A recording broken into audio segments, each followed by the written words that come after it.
Hello YouTube, and welcome to Captain Mac Live. I've decided to do another live stream today, and probably going to start doing more and more of them because I'm just having a great time with them.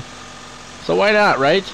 And so today we're going to be flying from Miami up to CYYZ, which is Toronto, I believe. And part of the reason that I chose to do this flight was because during one of yesterday's streams, one of my longtime subscribers and recent sponsor, SHIVAM'S, was kind enough that he decided to purchase Toronto Airport for me from Fly Tampa. And well, I just tell you, I was just blown away by that. It was totally unexpected. And of course he said, you know, I want you to fly into Toronto now. And so, well, why wouldn't I? So that's what we're going to do today. We're going to fly out of Miami up to Toronto and check out the beautiful scenery up there. It's got a really cool feature in it. We'll see how it plays out, you know, being that it's winter time. Pretty sure I set the sim to winter. Let me just double check real quick. Let's see, world, time and season. I'm almost certain I did. Yeah, I did. Okay, so I just wanted to make sure I set it on winter because there's a feature in that scenery that makes blowing snow or whatever, or it's supposed to. So we'll see how that works out. We'll see if that works out. But yeah, other than that, we're pretty much ready to fire it up here. So just giving it just a minute here for a couple folks to hop on. Looks like we got maybe 6 folks on here watching right now. So if you guys do me a favor, hop down in the comments section there, say hi so I know who all is here. And we're getting ready to kick this thing off. So you can see here we are in Miami. Now I do have Ultimate Traffic Live turned on. I cranked up the traffic a little bit, see how it works out. You can see the frame rates are looking really good, but there's still just that touch of choppiness in there, and you know, it's just got something to do with this with streaming. I don't know what it is or how to fix it, so I don't know, man. We'll see. Mark, how you doing, buddy? Great to have you here. Avgas Kool-Aid, man, I love that name. I really do. Avgas Kool-Aid. Morning, buddy. How are you? Great to have you here. Nice to have some folks jumping on. I'm really starting to enjoy doing these live streams, and I've had a couple extra days off this week because of the Christmas and all that, and so I'm just taking advantage of it, and I'm just having a good time with it, guys. So I hope that you are too. But what do you say we hop on the flight deck here? Is that Bruck Pilot or Bruch Pilot? Not sure how to pronounce that. Let me hop on the flight deck here. And as you can see, we've got power on the aircraft already. New tradition here with the Captain Mac channel. If we've got a full flight tutorial for an aircraft available, then that's what we're going to use. Well, that's what I'm going to show you. Full flight tutorial, top right corner popping up there. And then we're going to start our flights, whether it be a video or a live stream, with power already on the aircraft, more in line with how an aircraft is received in the real world. The pilots typically don't walk onto a cold and dark flight deck, so that's the way we're starting. So what do you say we hop into our checklist here? Give me 1 sec. Now I'm really hoping these frame rates hold out. I hope things go nice and smooth as we roll into Toronto and we don't get a bunch of choppiness and all that, but we'll see how it goes. So we are ready at this point for setting up the FMC, I believe. Yep, I've gone through all of this other stuff, so we're going to jump straight down here, straight away into setting up the FMC. Now, I didn't move the flight plan today over to the 747 folder, just, excuse me, just so that I could show you guys, you know, that you could grab the flight plan from any of those folders. And I'll show you what I'm talking about here in a minute. Jumped our position initialization page. This is already taken care of, so we can go straight over to route, and we're going to send our request off. And so you see there are 3 folders in here. You've got the 747, 777, and the NGX folder. And actually, I think I saved it in the generic folder. I don't think I put it in the NGX folder. I did not put it in the NGX folder. So here's what I'm going to do real quick. And I can do this while the stream is up. I'm just going to pop open my folder over here, and I'm going to move it. And so what it is in the P3D... Nope, that's not the right one. So you would go to your main P3D folder, guys. So this is how you can move your route. So if you save it with PFPX in the proper PMDG format, then you go to your P3D main folder, go to PMDG, and then there's a flight plans folder in there, and then you'll see all 3 of these folders in that flight plans folder as well. And so right now in that folder, our route is sitting in that main folder. It's not in any of these. Now I'm going to try and move it and see if it'll let us grab it. I don't think it's going to though. But we'll find out. Let's click return here real quick, and then let's try this one more time. Yeah, I don't think it's going to put it in there for us. That kind of stinks. Probably because we've already got the sim running, right? So I'll try one more time, move it to a different folder, and if that doesn't work, then I guess we're just putting in the route by hand, right?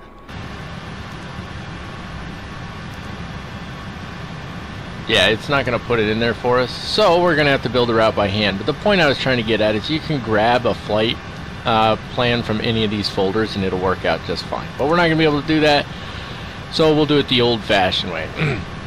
So we're starting in Miami, KMIA. Jump that up here, and then let me grab the flight plan here, and let me open my OBS here and show it to you guys real quick so that you guys can see what's going on with the flight plan. There we go. There's the flight plan right there. So as you guys can see, and I know that's covering that FMC right now, so I'll just go over the flight plan real fast. You can see that our fuel is going to be 72,228. I put a little captain's fuel in on top of that. You can see our route down here, Headley 2 out to Headley, and then so on from there all the way out to Nakbo 2. That's going to be our arrival. We got all our other information down in here, and then coming all the way down to the bottom, we've got our load sheet for our 747 ERF, and then we've got, this is from Topcat, these two here, and then we've got our departure, which is going to be on runway 27. It's a flaps 10, takeoff 1 for the departure today. So that's just a quick look at the flight plan there. Let me get that out of your way now and shrink this down, and let's start building that thing. So we've got Miami in there already, and then we need to put our destination in, CYYZ. Put that in there. I'm going to move this over so I can see the comments on that side. There we go. And then flight number for us, we always just do 2336. I got the hiccups all of a sudden because I just ate something real quick right before the live stream.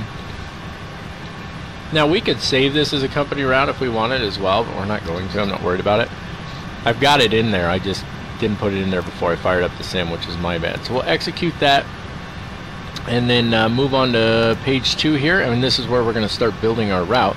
Actually, before we do that, I always mess that up. Before we do that, let's put in our departure. So Miami departure is going to be runway 27. Grab that right here. And then what was it again? It was the Headley 2. So Headley 2 departure here.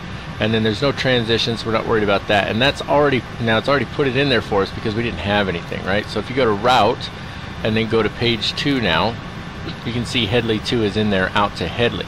So we don't need to put Headley in there. And then our next waypoint is direct to CRG. So we'll grab that right here, CRG, put it right there. So anytime it's direct, you just put it on this side, and then an airway, if you're using an airway, you put it on this side, which we'll have some of those as well. Our next one's direct to SPA. And I'll take a look at the comments here in a second, guys, and see what's going on. Okay, so this is one of those where you need to choose the VOR based on either the frequency or the lat long. So if I jump over to my flight plan here, and I know that goes quiet for a second, but if I look up SPA, it's the Spartanburg VOR, and the frequency is 115.70. So typically it will be the first one in here, but it certainly helps to have a flight plan put together that shows those frequencies and the lat long so that you can find the proper one when that pops up like that. Okay, so there's SPA, and then from SPA we're going to take an airway. It's J85. So we're going to type J85, and we're going to put that on this side over here. Now it puts boxes on this side. We're required to put what waypoint we're going to on J85 from SPA, right? So J85 is going out to HVQ. HVQ. Put that in there. And then from HVQ it's direct to AIR or Air VOR. So again, direct, we just put it on this side. Go to the next page, and then from Air VOR it's to ACO. Somebody's texting me right now. I bet it's Eric. And then from ACO it's Victor 103.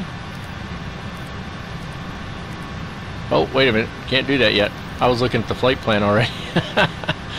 Okay, so ACO, we got a VOR DME, and then we've got an NDB. And if I look over here, I can just scroll down to ACO real quick. Let me find it here. Maybe I can find it. Air ACO, there we go. It's the Akron VOR at 114.4, so it's going to be this one here. So we'll grab that one, and then from ACO, if I can get my flight plan squared away over here, from ACO it is Victor 103. Victor 103, that's going to go on this side. We get the boxes over here, and Victor 103 all the way out to AZTRO, A-Z-T-R-O. A-Z-T-R-O. I'll get to the comments here in just a second, guys, as soon as I'm done putting this flight plan in. Then it's Victor 10, Victor 10, and that's out to Gills with 2 L's, G-I-L-L-S. And then from there it's Victor 5. So you can see it takes a little longer doing it this way. It's nice when you have a company route saved, isn't it? This is out to Brock with 2 K's, B-R-O-O-K-K. There we go, and then from Brock it's Victor 406. And that is out to Fingl, F-I-N-G-L. And then from there we go to our arrival, which is the NACBO 2. So let's go ahead and activate all of that really quick. Click on departure arrival again. Now it went straight to Miami departures. We don't want that, so click on index and then select arrival for CYYZ. We're not going to choose our runway yet. We're just going to choose the actual arrival itself, the NACBO arrival. So just go next page until you get to it. You can see there's a lot of them there. So NACBO 2. So these are based on runways here, so I'm just going to hold off till we get a little closer, and that way we can choose the NACBO arrival for the runway that we're going to land on. Okay, so click on routes. Performance initialization was already done. You can send a company report. We're not going to do that. I'm sorry, performance initialization was not done. Don't mind me, I'm lost. Okay, let's take a look at the comments over here because we got a bunch of them and I missed them all. Alright, Luke. Hey Luke, how you doing? Nice to have you here. Luis Emmanuel has a challenge for me. Land and take off in San Juan, Puerto Rico in a Boeing 748 with cargo lux. So I'm flying the excuse me. I'm flying the PMDG 747, Lewis, and right now they don't have an 800 variant of it. So I could do it in the 400 if you'd like. You can put a request in the forums and I can give that a shot. But in the meantime, you know, until somebody comes out with a proper 748, I don't know that that would do any good, but I wouldn't mind taking up that challenge. You know, it sounds like maybe that could be something for that old series, Unusual, Difficult, and Dangerous Approaches. Avgas Kool-Aid, yeah, the PMDG is pretty sweet, isn't it? Screenshot of the video description, bit of fame. Welcome to the stream, Shivam. Everybody welcome Shivam to the stream, please. And thank him for the CYYZ scenery that we're going to fly into. And also thank him for sponsoring the channel. I really appreciate that. Pilot Roll, welcome. Great to have you here. Reed Barrett, quick question. Live in Florida and it's the middle of the day, yet you're flying at night.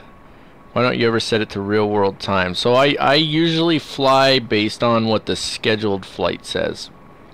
I don't always do that. Like this one, I just randomly picked a time. But typically what I'll do, Reed, is I'll schedule flights through Mac Air, and then I'll try to fly as close to the actual time that Mac Air has that flight scheduled for. And when you're flying cargo, a lot of those are at night. I chose to fly this one in the day in hopes that the lighting wouldn't cause frame rate issues like I've been having on a couple of my recent streams. So hope that helps.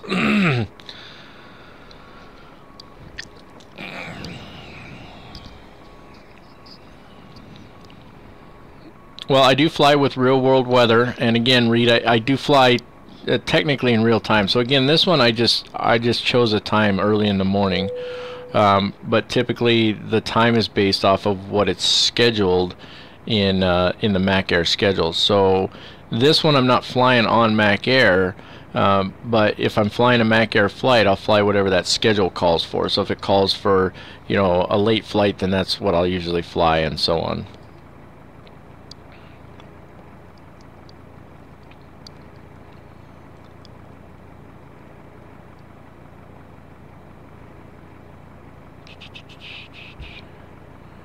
Too much time on my hands? Steve, I have quite a bit of time on my hands at the moment because I got some extra days off this week because of Christmas. So, and then next month I've actually got a vacation coming up, so you're going to see a lot of live streams in the middle of January as well. Hello, welcome buddy, great to have you here. Let's see here. Am I following along with the flight? I'm not sure if you're asking me that or somebody else. Off to work you go then. Well, it's great. I'm glad you jumped in. I appreciate it, man.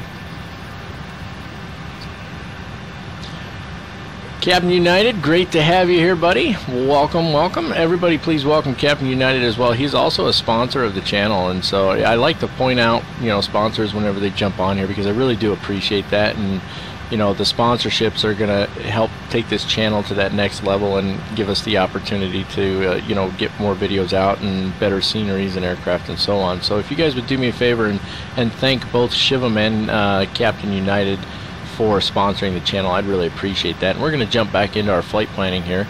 We're going to go ahead and accept our gross weight because I almost always forget to do that. Our initial cruise level is going to be...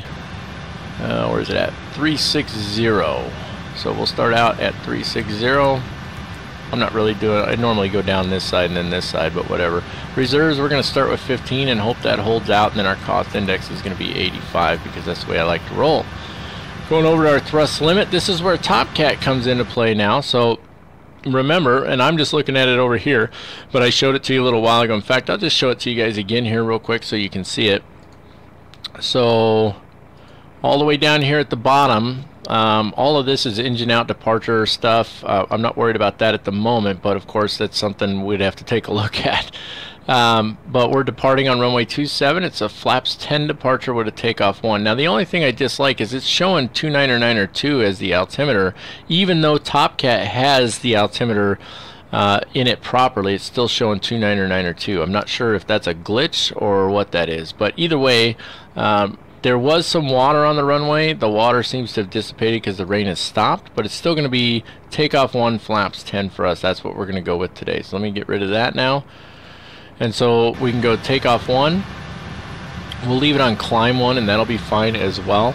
No selective outside air temperature. You can see with takeoff 1, it's still 106.1% on the N1, so there's still a lot of thrust in there. Richard, welcome to the stream, and AJ's here. Fantastic. AJ, how you doing, buddy? Great to have you here. Continuing on here, I kind of lost my train of thought there for a second. I do want to double check the weather, and I want to write it down here. So Miami is, yeah, it's just cloudy now. The wind is 040 at 5 knots. 040, which is way different than what it was before. So it's not really ideal for the runway that we're taking. We might have to switch to runway 9 actually, but we'll see. We'll see how that wind is when we're ready to start taxiing out. And then 3019 on the altimeter with the temperature at 26 degrees Celsius. So if that wind drops down to around 3 knots, then I don't mind having it on my tail for departure, but if it stays where it's at, then we'd probably need to consider going over to runway 9. Now the good news is runway 9 is just the opposite of 27, which means that our takeoff will remain the same, but our departure might change. So go to the takeoff page here. We're going to do the flaps 10 departure as per Top Cat's suggestion. Runway condition is probably still a little wet, but again, this is you know, this is P3D, so when it stopped raining, it probably dried right up. So we're going to leave it as dry, and that should be fine. So we're going to have 129, 141, and 158. And then we're going to accept the center of gravity to get our trim position. It'll pop in here in a second. There it is, 5.5. Now we don't have hydraulics on, so we can't do anything with that quite yet. Alright, moving on with our checklist here then. The IFAS mode is on map, that's fine. The range control is on 40 nautical miles. And that's it for that. Set our squawk code down here real quick. And we haven't tested our TCAS yet, and I forgot to turn it off because I don't, like, I put it in cold and dark myself, right? So I don't always get everything like I'm supposed to. 2336, test the TCAS, and you can see that test taking place right now. Altimeter set to local, which is again 3019. Pretty high pressure. Pass. There we go. And can everybody hear me all right? Is the sound good? Not too loud, not too quiet, anything like that? How to read flight plans and where to gather data from flight. You know, I actually, Cody, I'm planning on doing a advanced flight planning tutorial at some point. I did a basic one a while back. I'm going to do an advanced one that's going to include PFPX and a couple of online options and stuff like that. So that's something I need to work on. There's a couple tutorials I still need to get going. So Trayvon, welcome. Great to have you here. Daniel, nice to have you here as well. Nobody flies into your hometown. Well, Daniel, you missed the very beginning of the stream. Shivam was actually kind enough to donate this scenery to me yesterday. On a whim, he decided to do that, and all he asked in return was that I get some flying into CYYZ, and so that's where we're going to go, and I'm looking forward to it. Yeah, so SimBrief is going to be one of those, Cody, that I'm going to look at, and a couple others. There's some options out there, so... The sound is great. Good. Glad to hear it. Farrell, hi. Welcome. Welcome to the stream. Great to have you here. Okay, let's get back into our checklist here, guys, so we don't get too far behind here. Altimeter is set. Let's get the flight directors on. 1 and 2, both of those on. V2, enter the V2 speed in there. What was it? 158, right? Yep, 158. So we'll enter that in here. V2 plus 5. So that's going to be 163. There we go. 163. Arm the LNAV and the VNAV. I forget to do that sometimes. First altitude set. So let me just take a look at the in fact, we could probably do our departure briefing now. I figure why not, right? So let's take a look at our taxi and our departure briefings here. I don't have all my charts apparently for some reason. Why do I not have all my charts on here? Or is this thing just giving me a hard time? Ah, there we go. They're all on there. It's just being a pain in the butt. There we go. Okay, move that over there, and then let me pop this up so that you guys can see it on here. Should be this one. There we go, and let me expand that over for you guys. Well, that might have been a bit much there. There we go. Now you guys should be able to see it. So you guys just let me know. Hopefully you guys can see that all right. I'm going to turn it back off for just a second so I can look at the comments here. And you guys just let me know. Can you see that all right when I center it up like that?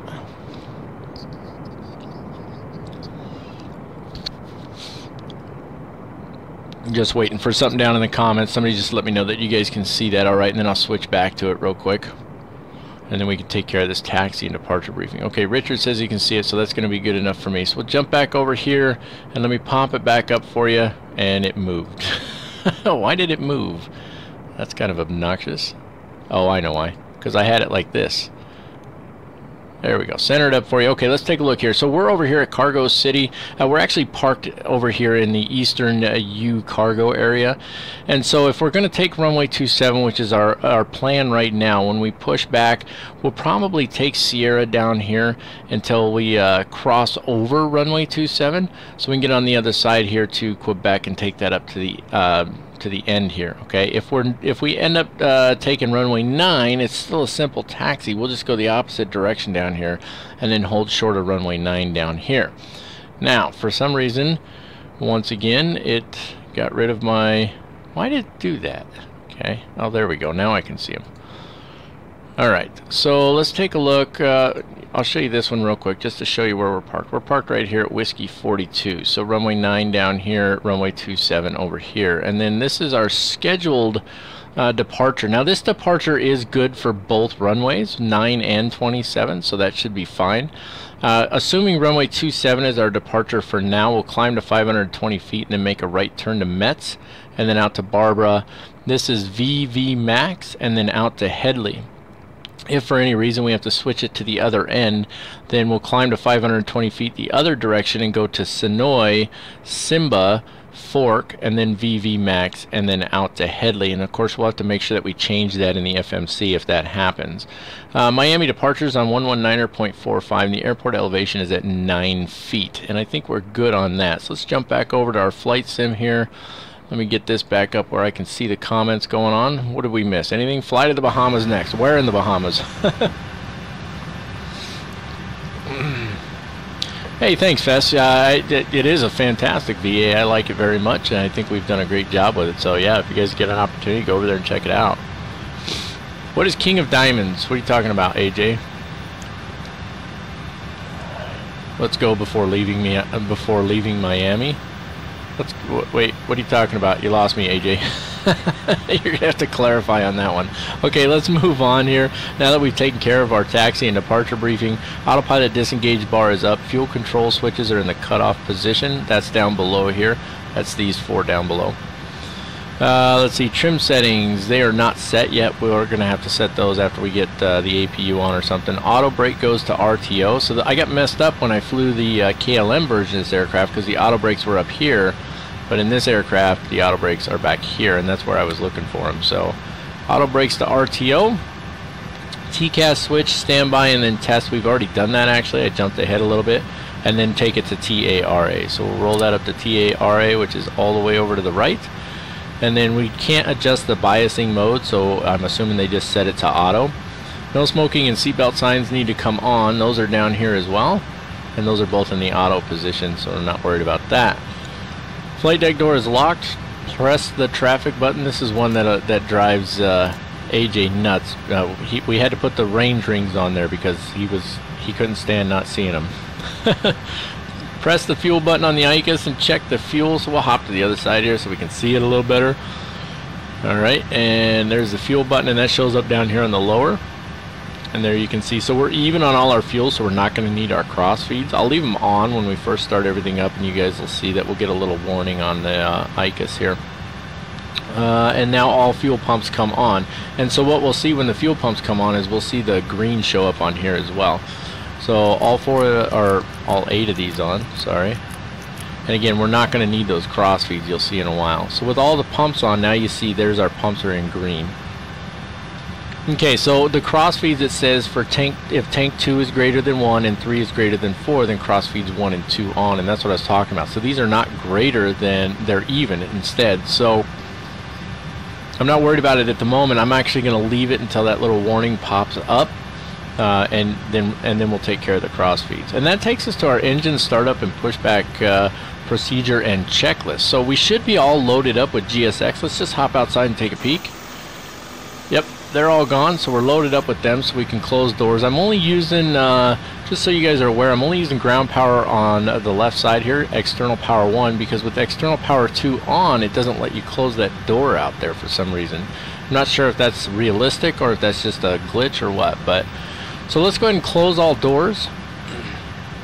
So those are closing, side door is closing, and we should be good to go. Go back to page 1. Fantastic. So all the doors should be closed now. Let's see, gangways, those are out of the way. Doors are closed. We do need to fire up the APU, so let's get that going while we finish doing this checklist. Right click once and then again, and the APU will start spinning up. And if you want to check that, you can come over here and you can go to your status page, and you can see here's the APU information right down here. So not overly concerned about it. We know it's going to start. Beacon light needs to come on now. That's up top here. And we're going to put it on both, so left click it to go to both.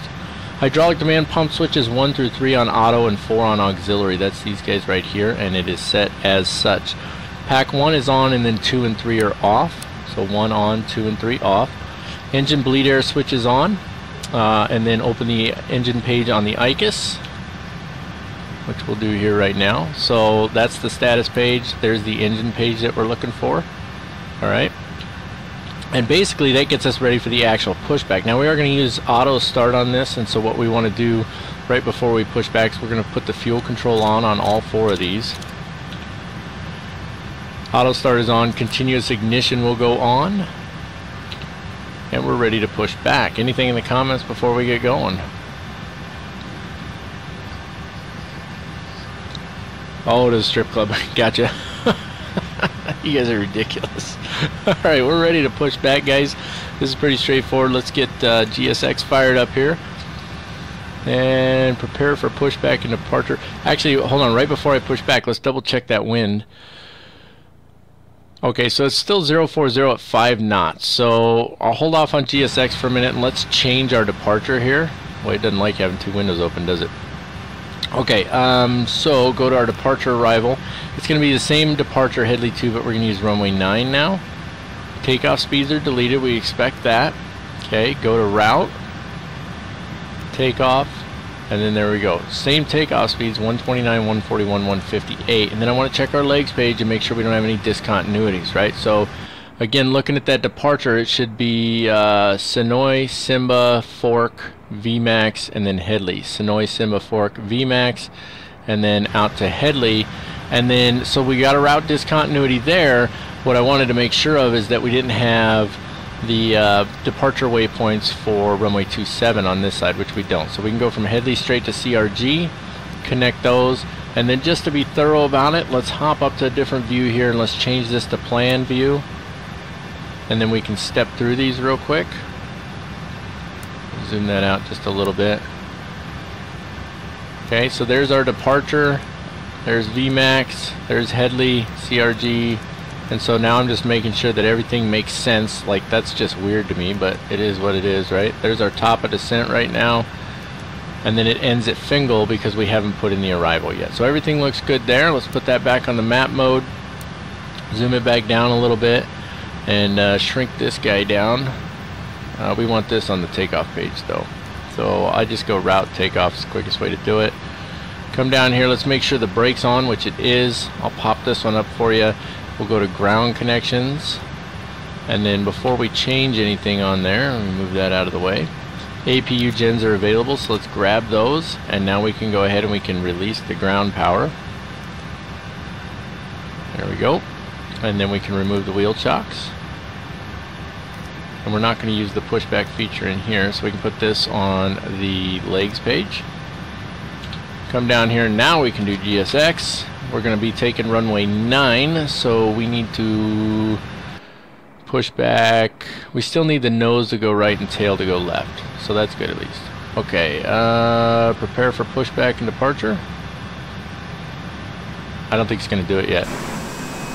Nope, because it's waiting on catering trucks. Why is it waiting on catering trucks? I didn't ask for catering. You can see the catering trucks rolling up right now. That's ridiculous. So what I'm going to do actually is I'm just going to clear GSX out. So reset it. So reset position. That gets rid of all those, and now we'll request pushback and departure.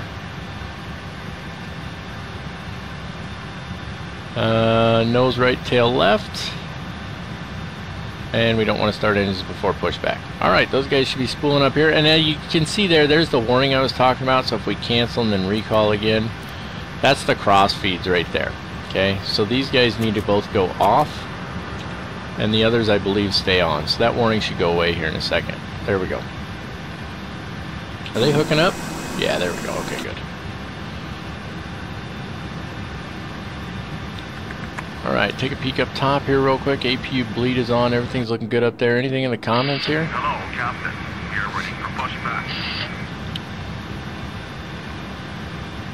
Frequent sim pilot. My specs are, I've got an i7 4790 processor with a 980 GT. I keep saying GT. 980 Ti graphics card. Locking gear.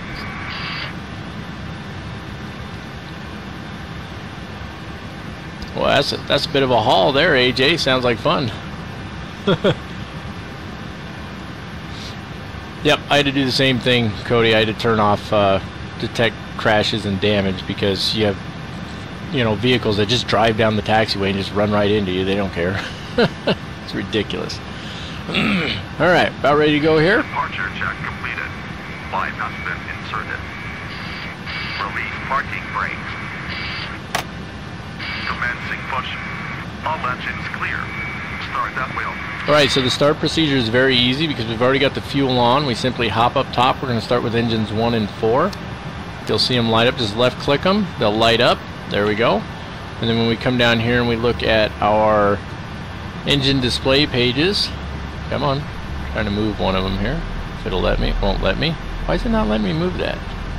Anyway, so you'll see the N1 will start coming up in a minute. The N2 is already spinning up, and because we've already got fuel in the system, we don't need to do anything else. Just wait for them to start. I don't know why it was doing that. I hope we don't have any issues with frame rates on this flight.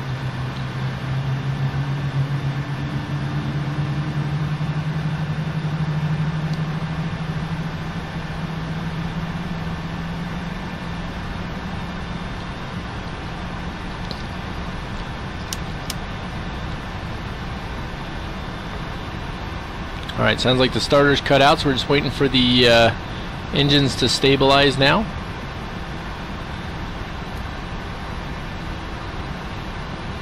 Oh, you know what? I forgot to start up one of my programs so that you guys get the flight information on there. I'll do that while we finish starting engines. Set up the flight here real quick.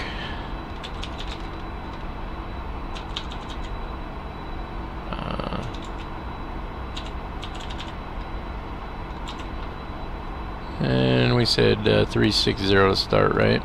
Apply. And you guys should see those pop up on the top here shortly now. Maybe. Set parking brake. Okay, let's remember to set the parking brake this time. I didn't do it the other day leaving San Francisco. It was hilarious. Okay, so the hydraulic pressure on 4 for demand pump 4, that's up right now because we haven't set that yet. And you know what I just realized is I looked at the departure and I gave the departure brief, but I never set this. So we said 360, right? Let me just double check that. Yep, 360. So let's set this to 360 and then we'll start engines 2 and 3. There we go. That's 360. Hopping back up top. So 2 and 3, same thing. Left click them. They light up, and the engine start procedure takes care of itself after that. And we'll wait for them to get out of the way, and then again we're taking runway 9 now. Truck disconnected.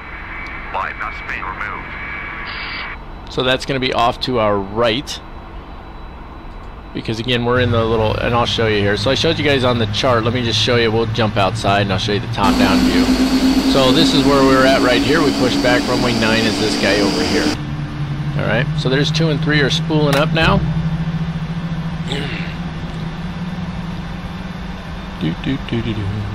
And once those stabilize, then we'll take care of our after start checklist. Left is clear. Right is clear. Yeah, it's really not clear because he hasn't left yet, so is he giving us the wave off? Yeah, I guess he gave us the wave off already. Alright, engines are starting to stabilize. We got lots of aircraft coming and going, so that's fantastic. There were none in here when I first jumped in. Okay, engines stabilizing now. Let's hop up top here. Let's take care of this after start checklist. APU goes off first, and then the APU bleed air goes off, and then packs go to normal. All packs to normal. Did I get that? Okay, and then hydraulic demand pump 4 goes to auto, and the pressure light will go out here shortly.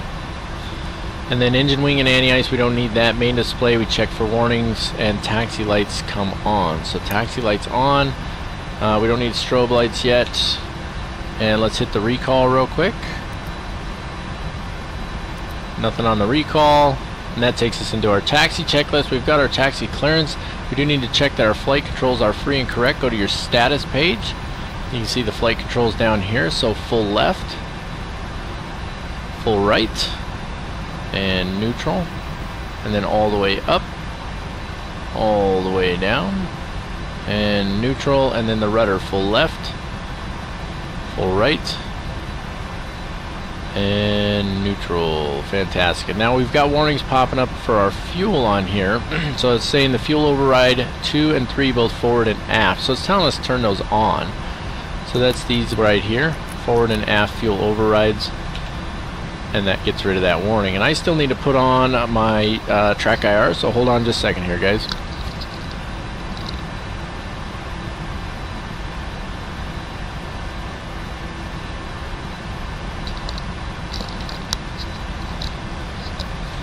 AJ and his fuel checks. Okay, AJ, we'll be standing by for you to make sure we're checking fuel. Alright. Greg, yep, little jump. Actually, there won't be a little jump on this one because I'm going to turn the track IR on right now. And it'll sit still. So, see, track IR is on. Now, little jump. There we go. Let's make sure we got everything squared away here for our taxi. It looks like we do. Flight control check is complete. And everything else is when we're getting up to our hold point here. So now, little jump again. Actually, big jump on this one. There we go. And let's get those parking brakes off. And let's bring some throttle in. And get this beast rolling.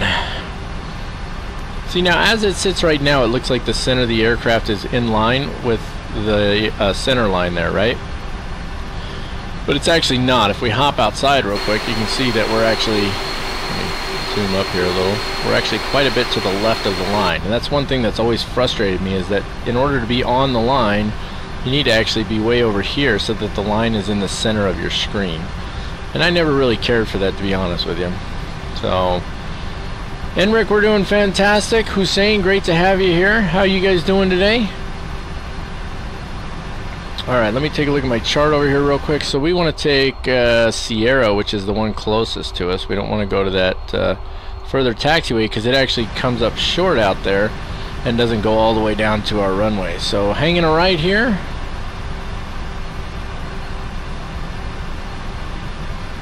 Love with track IR how you can change your view a little bit, right? Really easy to do.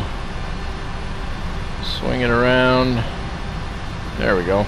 Frame rates aren't doing too bad. Again, the little bit of chop we get is just from the streaming, which is really frustrating. So, but it is what it is, right, guys? I've turned down the necessary things to turn down. Hopefully, the stream will at least stay like it is now, relatively smooth. We did a live stream last night in an NGX flying up to Yakima, Washington, and outside the aircraft when we were at cruise altitude, we were getting up to 100 frames a second. So obviously the system's doing just fine, but even at 100 frames a second, we were still getting chop on some of those views. So it definitely has to do with the come on, brain function. Definitely has to do with the streaming program. So kind of frustrating, but it is what it is. So, Enric, I'm doing fantastic. How about yourself? Yeah, it is great for taxiing. Once you're airborne, it's really a lot easier to just move the views around using the mouse. But when you're taxiing, takeoff, and landing, it's great to have that track IR, isn't it? You want to see the outside of the livery on this one? Yeah, we can hop outside. How's that? Kind of hard to taxi from the changing views, but I do that in my videos, so kind of gotten used to it a little bit.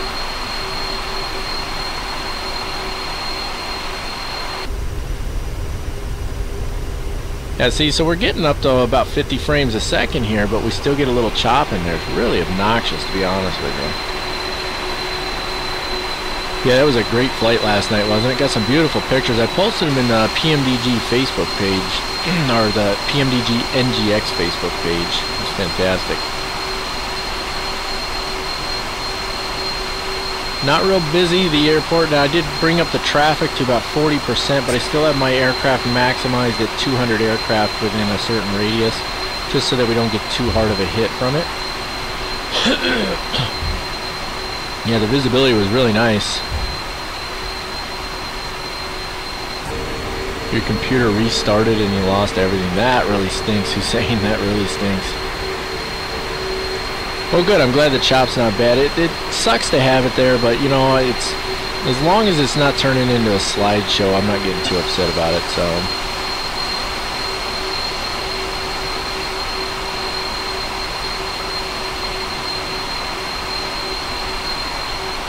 Looking pretty nice here. This Miami scenery is pretty nice. I think this one's from Fly Tampa too. Alright, let's hop back inside so that we won't overrun the end here. See how fast we're going. 15 knots, not too bad. So we'll go ahead and roll these throttles back here in just a second. Get to our hold short point and see what we got to do from there. See, we're getting a solid 30 frames a second inside the aircraft right now. So, I mean, obviously my system's more than capable of handling this aircraft and the scenery and everything. So it's just the streaming. It's just the streaming program. Alright, bring the throttles back just a little bit here. Should make these turns just a little under 10 knots, guys. Just a little under 10 knots.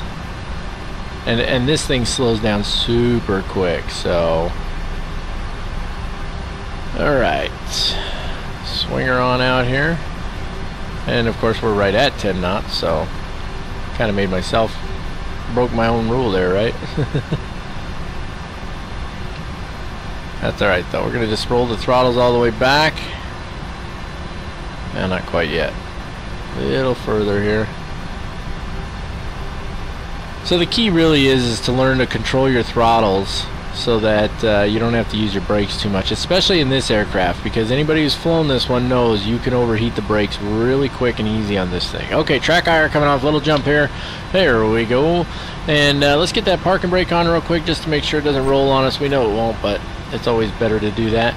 Let's take a look at our whole point checklist here, or before takeoff checklist. Frequencies are good. Landing lights need to come on. All 4 of these. Runway turn-off lights. I don't know how I always miss that one. Strobe lights need to go on as well. Transponder is already on, so we're good. And then position and hold on the runway. So let's hop over to the first officer view here. That's this one, and let's just make sure. I don't see any aircraft on approach here. And I don't see any aircraft on approach here. I don't know where these guys are going. He's descending and going the other way. He's descending and coming this way. Is there a runway behind us? There's no runway behind us. Yeah, there is. He's going to 8 left or 8 right. My bad. I got turned around a little bit.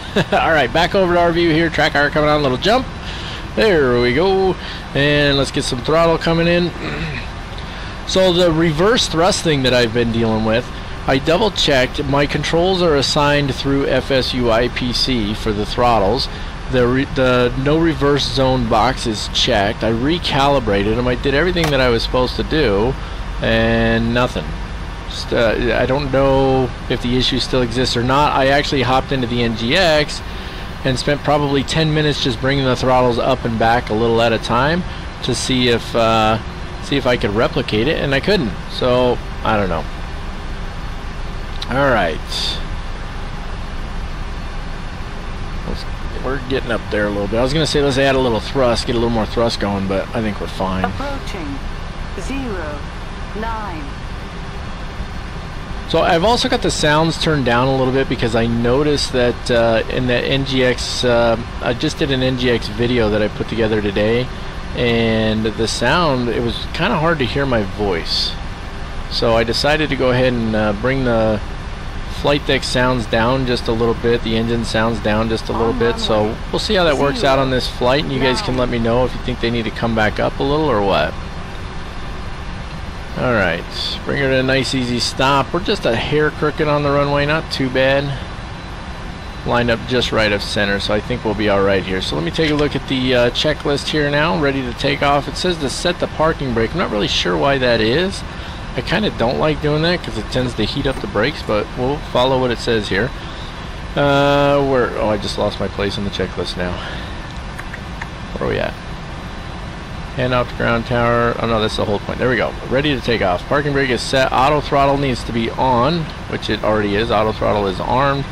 And then thrust levers, it says wait until you get to 70% N1, release the parking brake, hit the toga button, and then away we go. Alright, so parking brake is set. Let's bring her up to about 70% N1, which is going to be right around. And see, the reverse kicked in there. You see that? It's on reverse. Engine number 3 went into reverse. Come on, or engine number 2. It's always almost always engine number 2. Okay. Let them stabilize for a second. Toga, release brakes, and away we go. Did it toga? I don't think it did. Yeah, it did. Takeoff 1 just wasn't much more than what we were at. Doesn't feel like it's going to be enough thrust, does it? There's no way that's toga. There's that reverse kicking in again. Oh! RTO. You son of a... Oh, that's starting to piss me off. Why is that going into reverse?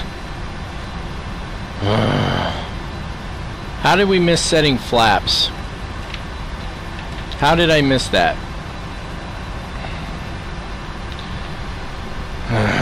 Now I'm mad.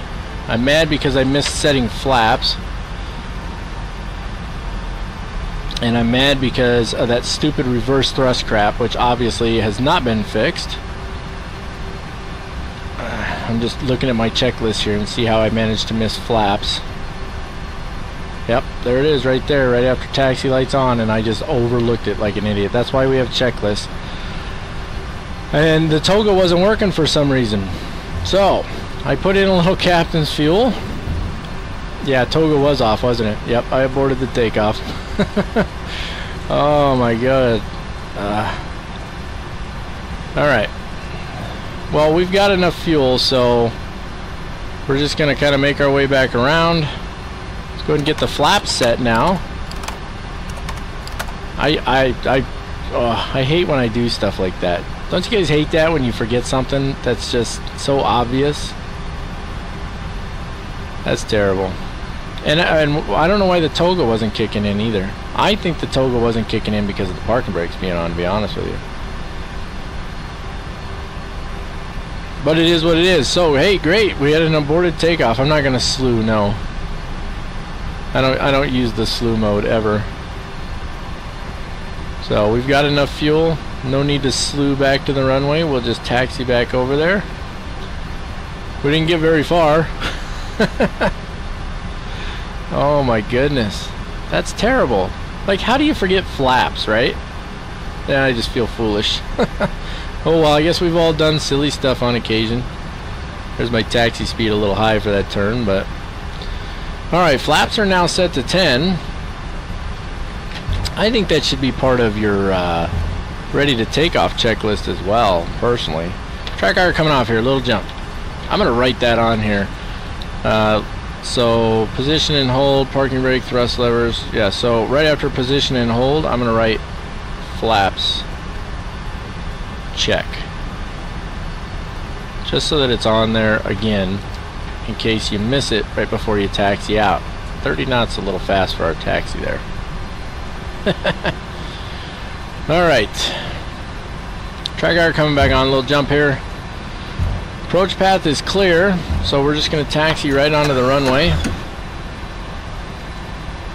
Brakes are not overheated, so that's good. Auto brakes are still in RTO, yes. Yes, they are. You know what else we didn't do? Did it go to reverse again? What's it doing? Why is it going over here? What's going on here? Do I have a flat tire? Oh, wow. We might have to... track hour coming off here. Why is it pulling to the side all of a sudden? Gear. No. No flat tires. What's the problem then? Why is it pulling off to the side like that? Anybody know? That's kind of weird. Let's try this again. There, see? You hear that? That was the reverse thruster.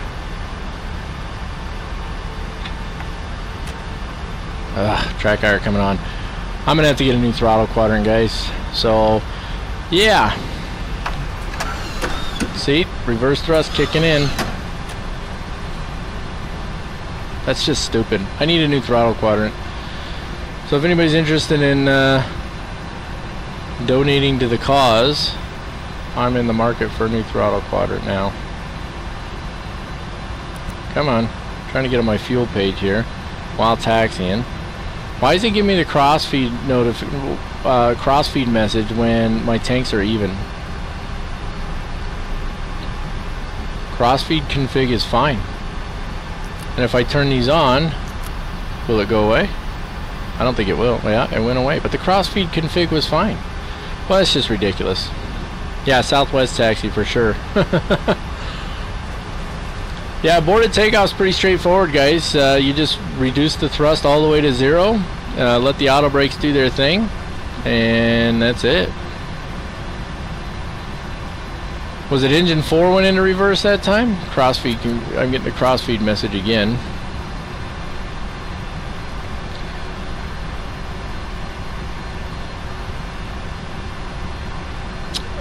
What do you mean? You want my opinions on the 747? I think it's freaking amazing. I think it's an absolutely wonderfully done aircraft. I really love this thing. There's a reverse on engine 2 again.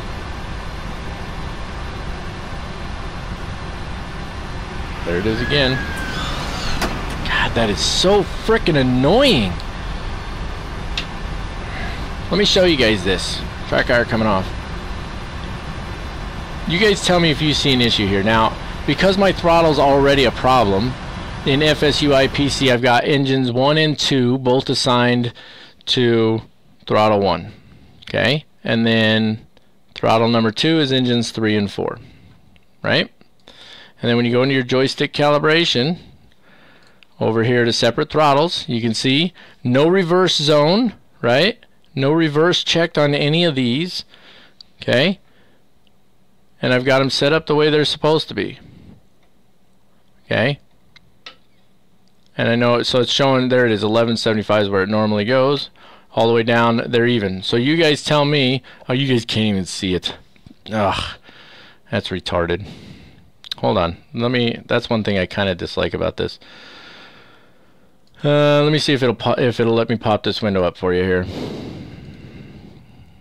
There we go. Okay. So you can see, oh, I have to make it active now. There we go. Now you guys can see it, right? Okay. So you can see I've got them now. Normally it goes to 11,775, but for right now it wants to go to 903 for some reason. But to keep them even, I put it at 1175, right? And there we go. So that's the way I have it set up. So throttles 1 and 2 are come on. So I got throttles 1 and 2 on the same one, and then throttles 3 and 4 on the same one. And I have no idea why this thing is not working right, to be honest with you. I really don't. So let me close that out. Let me close this out. So I don't know. If you guys got a suggestion as to why I might be having that issue, please let me know. But for now, I left the throttle forward. Let's get this bird in the air. Track IR coming on. Jeez Louise. So you can see the calibration's been done and still having a problem with it, right? We're clear over here. I never even turned landing lights and stuff off when we got off the runway, so I'm just a little frustrated with stupid little things. Alright, let's get her out on the runway here. There's no conflict. I double, triple, quadruple checked. There is nothing else assigned to the throttles right now. 0, 9. You know what? Actually, no, I am going to go double check that. 9. Hold on a second. Let me get lined up on the runway here, and then I do want to double check that. Get that out of the way for the moment. Because when I fly Airbus, I use the X55, and I have throttles 1 and 2 assigned to the X55 for flying Airbus. And you know what? I'll bet you I left those assigned, but I don't know if that's causing it or not. Yeah, maybe it is. I guess we'll find out for sure, won't we? Let me get her lined up here. On runway 0, 9. Not quite straight, but we'll take it. Alright, track IR coming off, little jump. Screen's gonna go black for just a second here. Let me double check that under controls, guys. And let me see, my X55 throttle. Axis assignments. Yep, I do have it assigned in there right now. Normally I unassign it. Maybe that's what's causing it, huh? Okay, and then let me just double check in my FSUIPC here and make sure that my toga button's working. Toga button's working, so that must have been because the brakes were on. Okay, well hopefully that was it. Track IR coming back on, a little jump here. There we go. Okay, everything is ready for takeoff now. I'm not going to set the parking brake. I'm just going to hold the brakes, the toe brakes. Let's bring the throttles up a little bit. Hopefully we don't get any reverse in there. That's not 70%, I know, but release the brakes. There's toga. Now we're getting somewhere. Jeez, what a pain in the butt. I'm hoping that was it. You know, I completely forgot about those, so we'll find out. We'll see if the issue persists later on or not. 80 knots. Check. Ooh, yeah, I love that ground bounce. V1. Rotate. V2. Positive rate of climb. Gear coming up. Gotta get to 520 feet before making our turn. Flaps can go to 5. Whoa! What just happened there?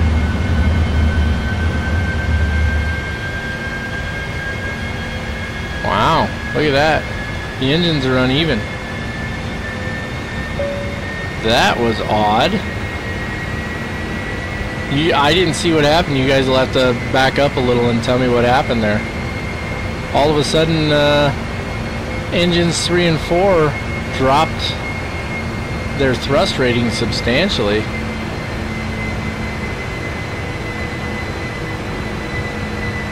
Wow, that was weird.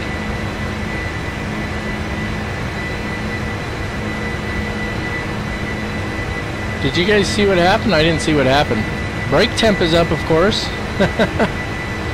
Big surprise there.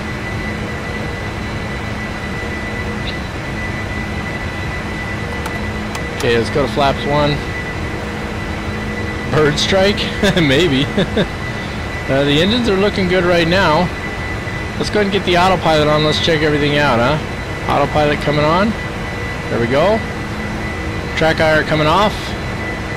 Got a little choppy there on us too, didn't it? First things first, always fly the aircraft. Go ahead and get the flaps all the way up. That was really, really odd. Yeah, a little bit of choppiness as we're coming out here. Let's hop on over here and take a look at our ICAS. Starting with our engines. Oil's good. A little lower on the oil on that side. That's interesting. I do have service-based failures turned on. Yeah, I don't know what happened there, guys. Gear's a little hot. Or the brakes are anyway. Put that back on the engines page and shrink it down. I have no idea what happened there. That was interesting, to say the least.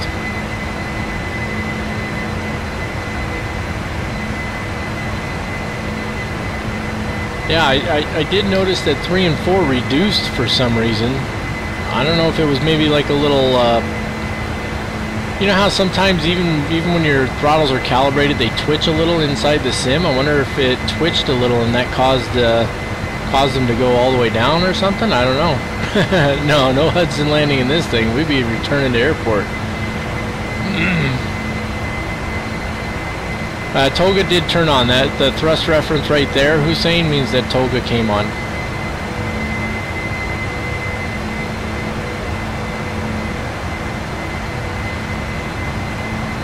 My cloud turbulence? I don't know, I'll have to check it. Yeah, we'll watch the brake temp. Let me check the cloud turbulence for AJ here real quick. Settings, cloud options, maximum cloud turbulence is at 100. You say it should be 40? Okay, I'll put it at 40. And there we go.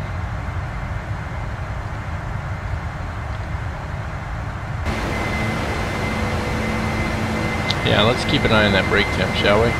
Gear. It's starting to come down.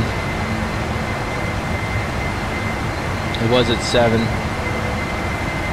Yeah, it is a little weird. It was higher on this side than this side. India Virtual, how you doing, buddy? Great to have you here. Oh my goodness, that was craziness. We're above 10,000. Let's go and get the landing lights off. We got a little choppiness in there right now. It's a little obnoxious. Everything else is looking good though. I don't have anything going on up here. The only warning I'm getting on the ICAS is the brake temperature. Let's cancel and recall and see if anything else pops up. Adjust the brake temp. Continuous ignition can go off now. Oh, you're killing me here.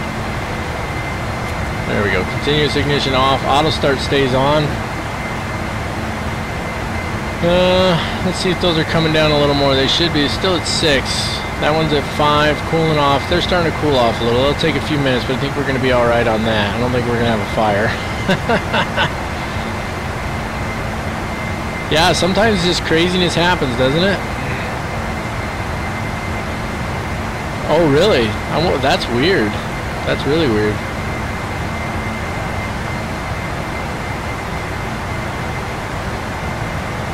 You're not talking about the POH, you're talking about the QRH. Let me, you know what? I'll pull it up. Let me pull up the Quick Reference Handbook and find it real quick. Let's see, where do I need to go here?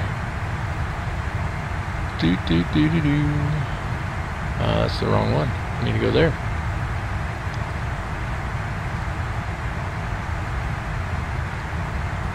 Flight manuals, QRH coming up.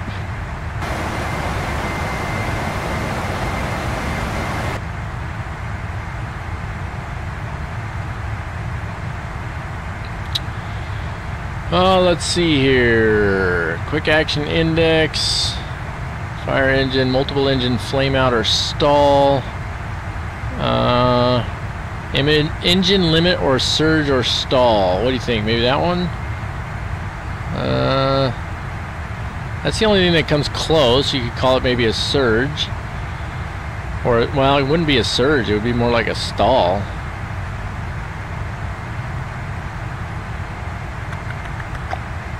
Okay, let me pull that up. Let me see if I can highlight this for you guys here real quick.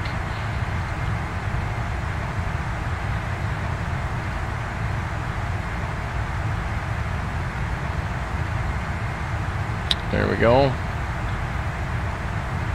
Alright, there's what I'm looking at, guys. So one or more of these occur. Engine indications are unusual, are rapidly approaching or exceeding limits, noises are heard, or no response to thrust lever movement. The objective is to attempt to recover normal engine operation or shut down the engine if recovery is not possible. Thrust lever on the affected engine. Confirm retard until indications say within normal limits or return to normal, or the thrust lever is at idle. So pretty much we did that. I mean, so there's nothing else we could have done. We just kept it as it was. So pretty straightforward. Now we're above 18,000. Switch to standard. I didn't start my clock, so I'm sure AJ's going to start yelling at me soon. I agree, Shivam. The brake temperature shouldn't have had anything to do with it. It just so happened that that we got the warning at the same time. So I'll check fuel in a second, AJ. Hold on.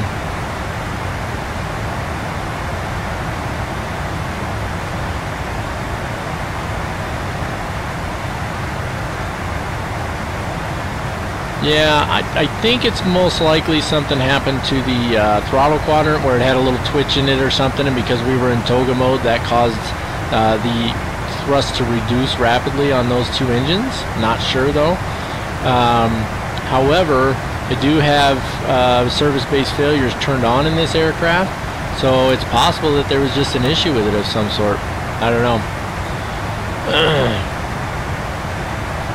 Yeah, exactly. Normal engine operation resumed. Even if we had lost both those engines, we would have kept our V2 at a minimum and brought the nose down to continue climb out, and then we would have just dealt with the issue. We would have put it on autopilot, climbed to a safe altitude, tried to troubleshoot, and then probably gone back to the airport and landed.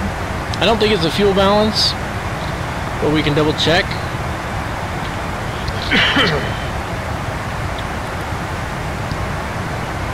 Yeah, the fuel's slightly higher in those two engines, but that would almost make sense considering the sudden thrust reduction in those two versus these two. So I don't think that's it.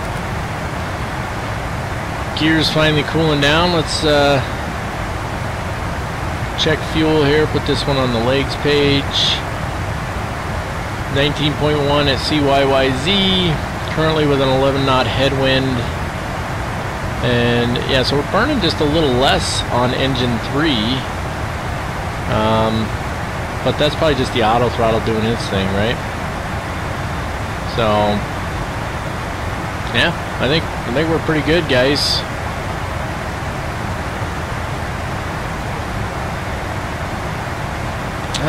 The RTO maybe caused that slight imbalance, but I would rather expect that engine 2 would have the most out of balance fuel because it kept going into reverse thrust.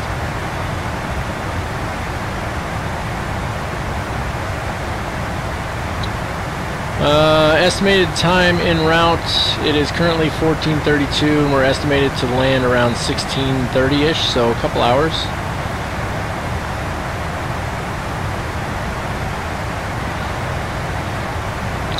Yeah, I could reduce 3 and 4 one at a time and see what happens. I don't know if you can do that with the auto throttles on though. I think I'd have to take the auto throttles off in order to do that. It's probably not a good idea to do that during the climb. So we're almost at the top of climb and then we've got a step climb almost right away. So let's get through those, and then if we see any abnormalities in the engines, then we'll consider doing something like that. I mean, it was after takeoff, so there was nothing we could do at that point. You're already committed. We were well beyond V1, obviously, so.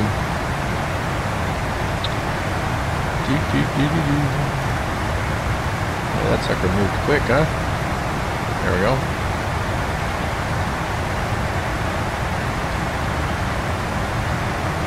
Yes, it did.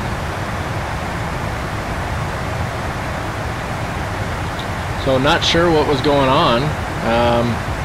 Now here's one issue I have with service-based failures. Maybe you guys can help me out with this.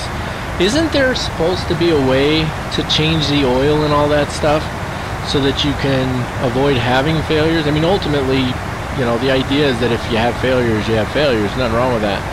But, I mean, ultimately, you're supposed to be able to service the aircraft too, right? Change the oil and stuff like that. But I can't find it anywhere in the FMC. So I'm wondering, is it not in the FMC, but instead it's through those service vehicles? Does anybody know?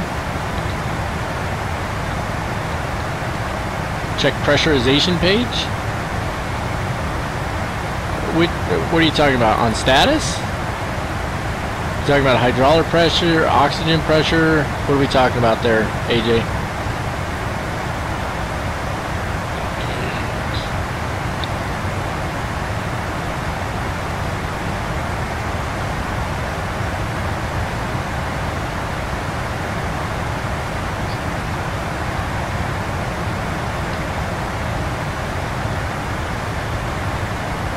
Again, not sure what you're getting at, AJ. I've got this is our status page here, so we've got our hydraulic quantity, pressure, temperature, oxygen pressure, and that's it.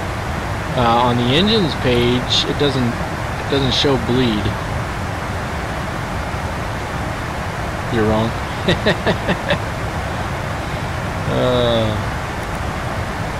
There's the environmental control system. Is that what you're looking for?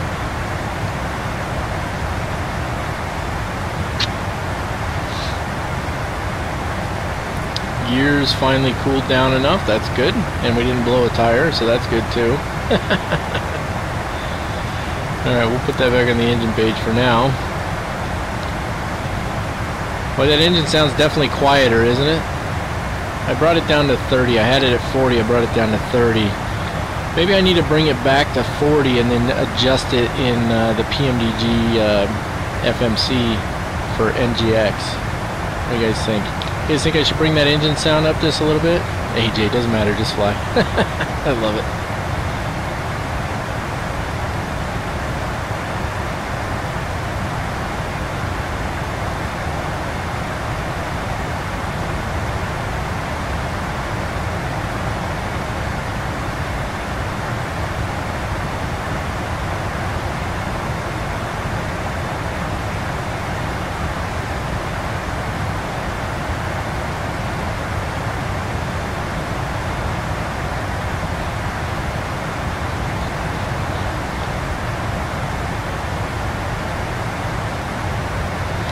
Hey guys, I just got a text message from Eric, the CEO of Mac Air. He's made a complete switch from FSX over to P3D version 4. He's got FSX, the boxed version of both FSX and the acceleration pack. He's giving it away for free. If anybody wants it, they just pay shipping. So does anybody in here want a copy of FSX and FSX acceleration box that's willing to pay the shipping? He told me to ask you guys. Yeah, in fact, we should probably check some alternates en route, huh? Let me jump over to my charts cloud here, and let's take a look en route here. I mean, there's plenty of airports around, so isn't there a way? Let me see. Isn't there a way in the FMC here to? Hold on, I'm trying to get my brain to work right. To find the closest airport, or do you just use, you know, the airport feature on here? There should be a way to find one in here, isn't there? Nav radio. No, that ain't it. There should be a way.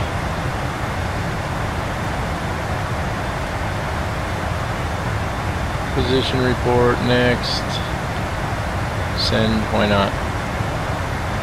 I don't know what it does with that. Probably nothing. It's probably just to occupy you while you're on long flights, right? Position reference. That doesn't really help either. Bearing and distance. If you go here, no. Index. I'm sure somebody knows, right? Lateral rev and FMC. Huh? I think you just make stuff up, AJ. What are you talking about?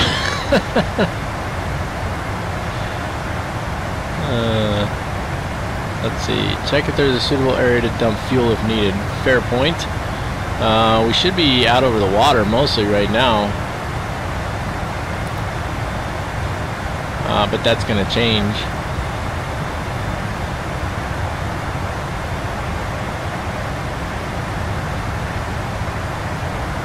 Your landing runway will be 33 star wing 8. Maybe if the weather doesn't change, SHIVAM.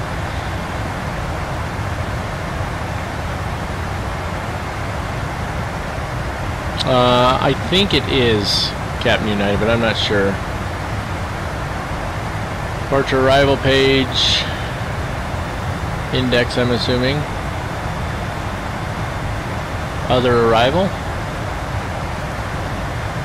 Nope. Nothing in there.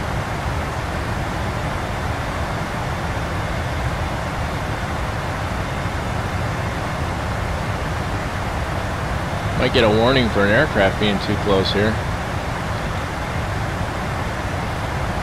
Man, why is that so choppy? I hate that. My frame rates are fine.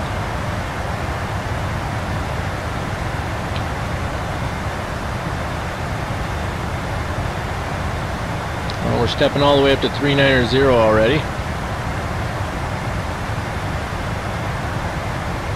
Okay, well, I'll try it. 3-3 left with the Ling 8 star. Departure arrival. Not Miami. We want arrival in CYYZ. So we were originally scheduled for a different arrival. The NACBO 2. Can the NACBO 2 arrival be used for runway 33 left? Nope, this for runways 5 and 6 left and right. So we're gonna probably have to switch it up. SHIVAM'S says Ling 8. Let me pull that one up here. Ling 8 arrival, runway 33 left. Got it. And go over here.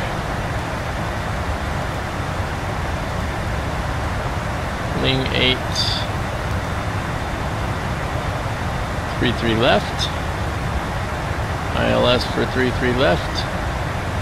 And where are we going to transition here? Let's see. I don't think we need a transition for the arrival itself. Let me double check. Ling 8. we were going to transition at Fingal. We're not now, so Oxman, we'll use Oxman. From Fingal to Oxman. And then for our approach, runway 33 left. Just pulling that chart up over here real quick. And that's to IKMIA, it looks like. And that's not on the arrival itself, so we will transition at IKMIA. Put that in there, go to our legs page.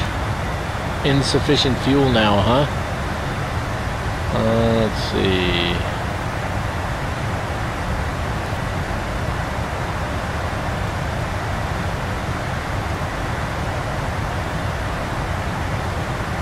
Clear that off. We got reserves at 15 and it's telling us we're gonna have 14, so we'll just change the reserves real quick. We'll put them at 10, that'll be fine.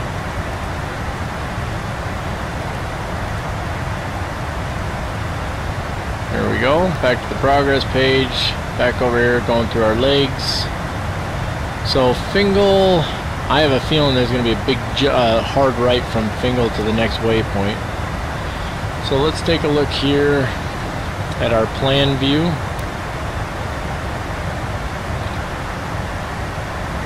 Previous page, so there's Fingal.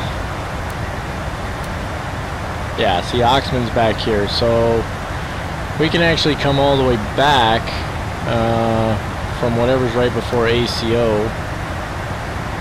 So we got air. So we'll go from air direct to Oxman. So we'll grab air here.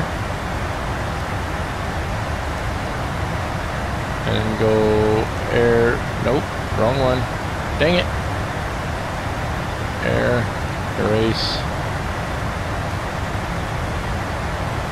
Yeah, that's where it should have gone. From air to Oxman. Oh, I grabbed the wrong one because I'm an idiot, right? Take Oxman and go back this way and put it at ACO. So from air to Oxman. There we go, that's what I wanted to do. Execute. That'll work. Now we have enough fuel. Put that back on page 1, jump back over here. Okay, now we're getting somewhere.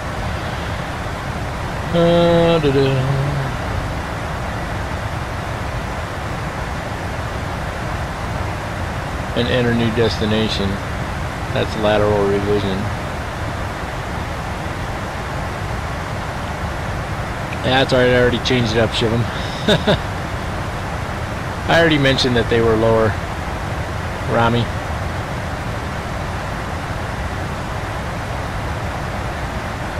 Spam that he can use it. Too late, already changed it. I wasn't looking. Yeah, I don't really know what the deal is as far as changing airports. I would think you'd be able to do that without any problem. I mean, we've got alternates at destination or near destination. But set forecast. Oh, we never even did our forecast, did we? Of course not. Why would I? Route data. No, we got it. I just don't remember doing it. Oh no, we didn't. Send request. Duh.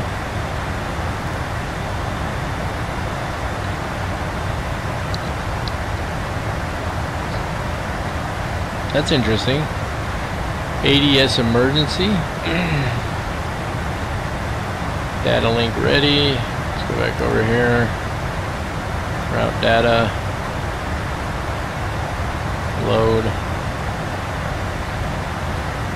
Execute. And then we should get our VNAV data as well, right? For the descent. Forecast. Load.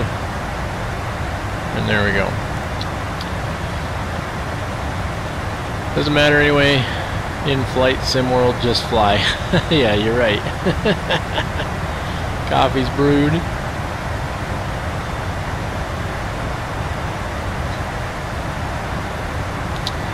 Yeah, Rami, I do like I definitely like to take it serious. I wish there's got to be a way to do that, right? You would think that there's a way to fly, you know, to pull up an airport and fly directly to it. But if I'm looking at this right, like if I go to fix, that's not what I need anyway, so.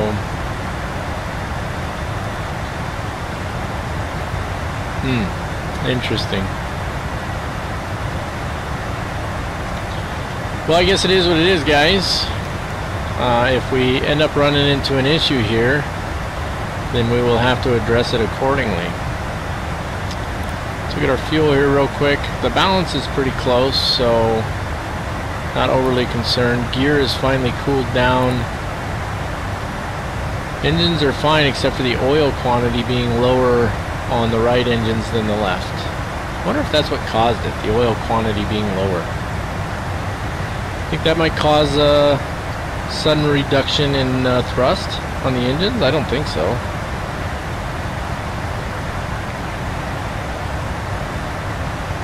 For the alternate airports,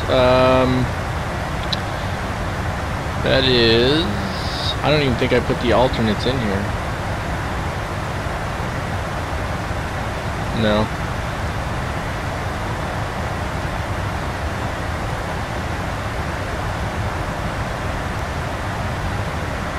I mean, this gives us our positioning, obviously.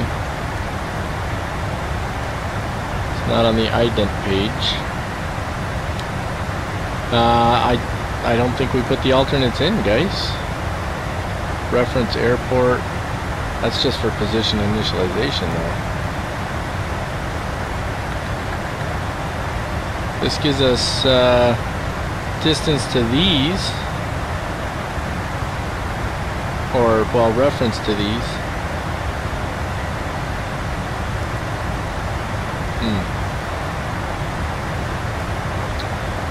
Yeah, that's something, that's interesting. I guess if it becomes an issue, then we're definitely going to have to figure it out, but in the meantime, I don't know. Yes, you should be able to enter it directly, Rami, if you know the code. I would literally just put it in as a waypoint, as the next waypoint, and then away we'd go, but...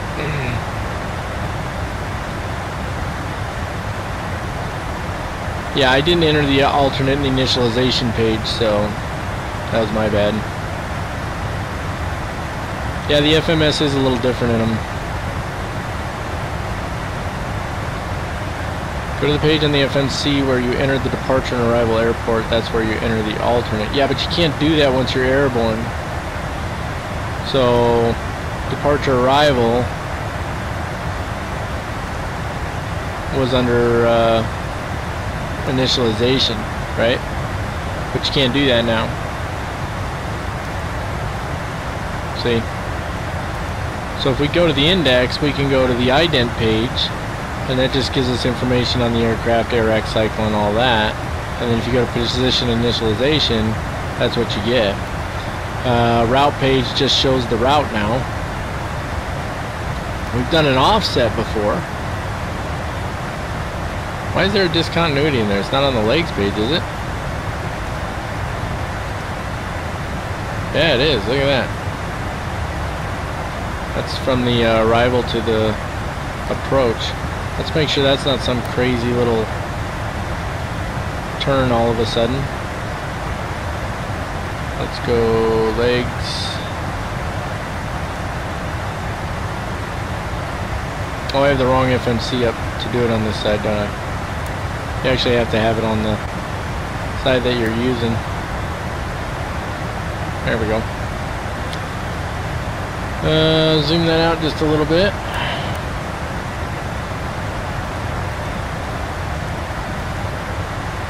Yeah, that doesn't look bad.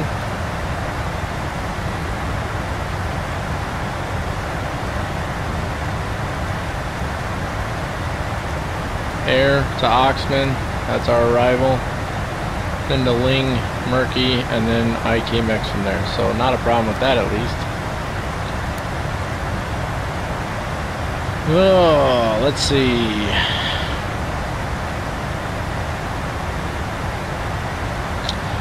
Tom, so I didn't really do anything. I actually cranked my settings back up. The only thing I did was update my driver, so I'm assuming that that's it. But we still get the choppiness. If we jump outside, you'll see. It's not as bad, though. It's nowhere near as bad.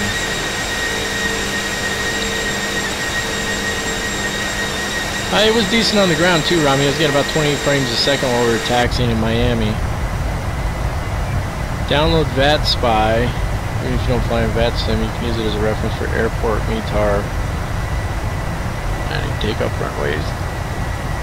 Yeah, I've got VAT Spy. I just don't really use it. Get a couple screenies here. Yeah, see, there's still that choppiness even at 50 frames a second. With all those clouds, we're still getting 50 frames. Well, I dropped to 4 there for a second. That's kind of crazy, isn't it?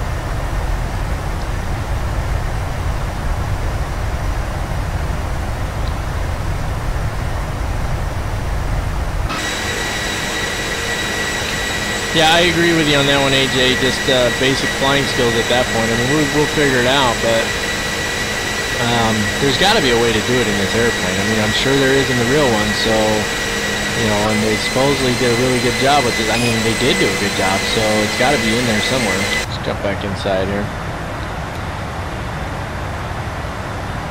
Yeah, that's kind of weird, huh? Route data. That's not going to tell us, just weather data. It's not on departure arrival.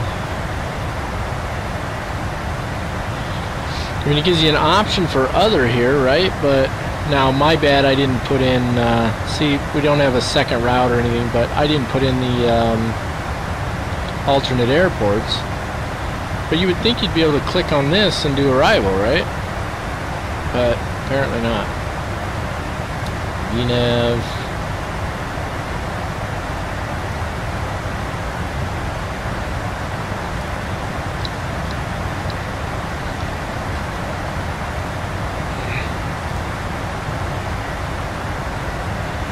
That's the descent. Nothing though.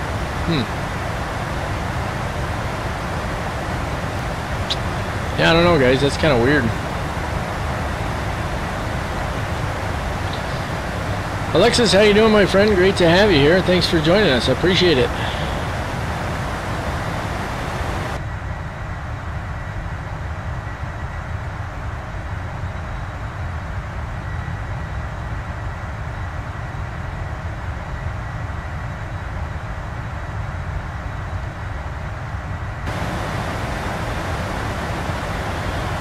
Well, we're cruising along, guys. What do we got here? We got about 800 miles to go. That's not too bad. We're hitting a bit of a headwind here. Nothing we can do about that. But overall, we're looking pretty good. Not too bad. It's going to take us, looks like about 2 hours to get there. So we got lots of talk time. I'm going to go eat something here in a few minutes, but you know I'll be right back.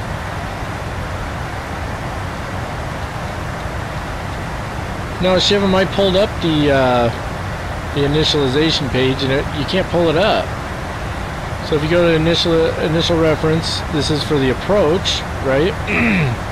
And then go to index, and there's just not an option in there to do it. There's a maintenance option, but this is not for the maintenance of the aircraft, which I was looking for earlier.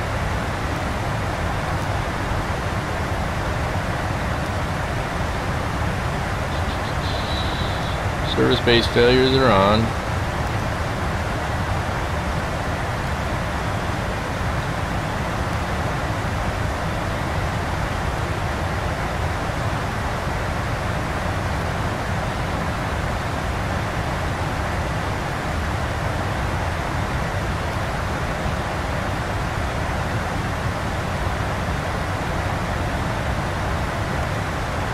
Yeah, there's no option in there for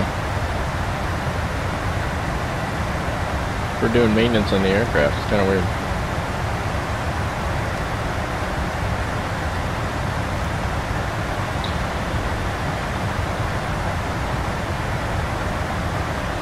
mechanical backup.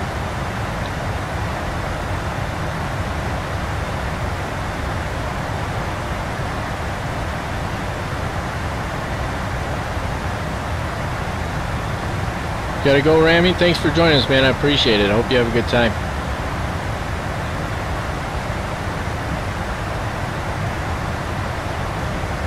I have it as a real-world schedule. I don't know if they still do it. Our schedules are just a wee bit outdated, Luis.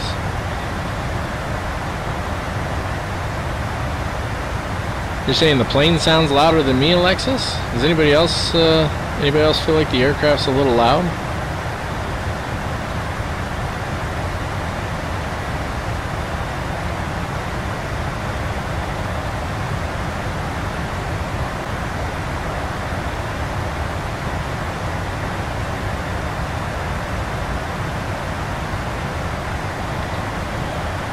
Well, golly gee, guys. Is there a route page in the FMC where you enter the departure and arrival airports initially? Yes, there was, but that page is not available now. That's kind of the issue. So there's not a page for me to enter another airport.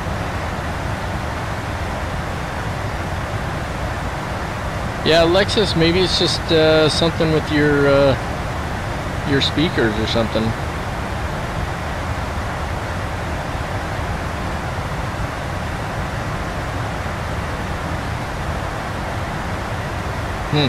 That's weird. I've got it actually turned way down, like I can barely hear the engines. I turned the engine sound down to 30% in the sim because it was a little loud with the NGX, in my opinion. And I don't want to talk too much louder because otherwise it's going to start, my voice is going to start, oh, what do they call that? When it doesn't crackle, but starts kind of sounding funky because it just gets too loud through the microphone. Let me see something here. Let me see if no, I mean desktop audio is brought down just a little bit. Microphone's sitting good. Everything looks good, man.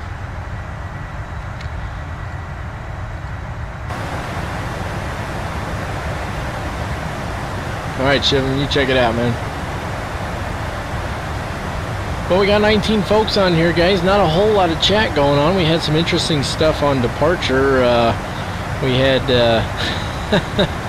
we had to do a rejected takeoff because I didn't set the flaps. That was really stupid of me. We were fighting with the issue of the number 2 engine going into reverse, which hopefully that'll be fixed now. I completely spaced out that I had that other throttle turned on in the main controls. So we'll see if that fixes that. And then right after takeoff, engines 3 and 4, and I mean right after takeoff, we were maybe, what, 100 feet above the ground. Engines 3 and 4 went from takeoff thrust down to 0, and then slowly came back up. Not sure what happened with that. Checking the fuel, AJ, checking the fuel. Progress page, saying we're going to have 20,000 at CYYZ now.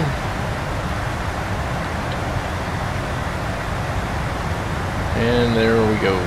Looking at a 14 knot headwind, that's not too bad. 91 knots off the left side though, that's pretty strong. Making for a bit of a slow flight.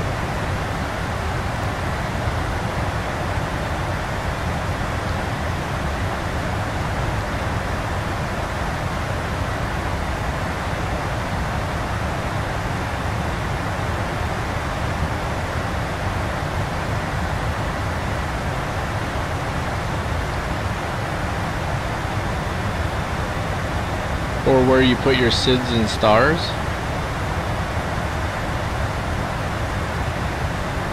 Yeah, but you can't do that from the page where you choose your arrival. So if I go to my departure arrival page, and I go to, let's see, we gotta go to index here. You can't put it in, I mean, you could put it in here. I could put an airport in here, right? So let's pop this up. So let's just say I wanted to go to KJAX, right? Then I could probably put that in here, KJAX,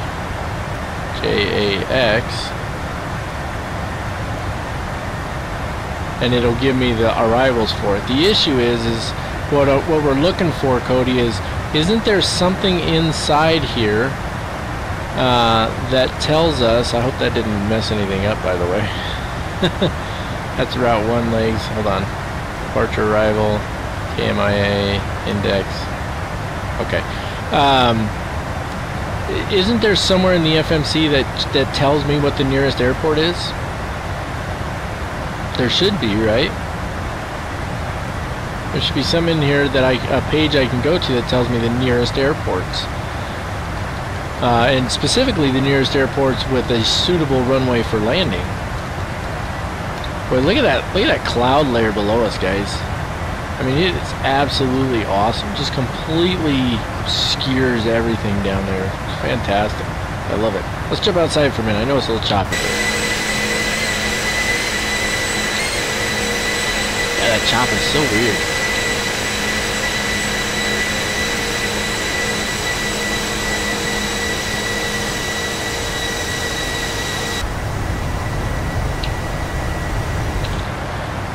Well, I did check on the nav display. I mean, I can just click on airport for the nav display and it's going to tell me all the airports out there.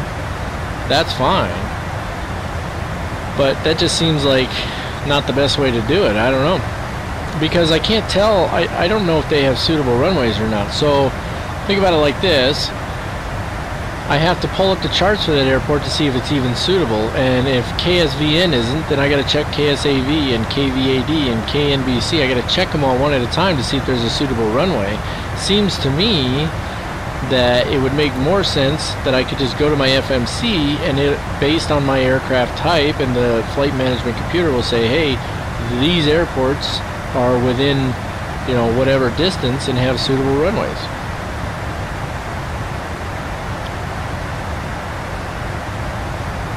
Richard, that is correct. Eric he has boxed version of FSX and FSX acceleration that he's giving them away for free. You just have to pay the shipping on them.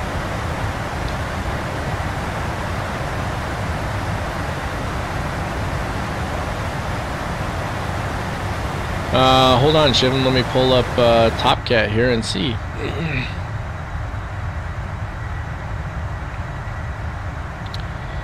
So if I go to my landing under Top Cat, let's see. Shouldn't it be in here somewhere? Maybe it's under aircraft. Max zero fuel. Assume flex temp. This doesn't. I would think this would tell me on here. Using Top Cat. Let's get a landing report here. Yeah, but that's for CYYZ. I'm not sure. Where do you find the minimum runway length?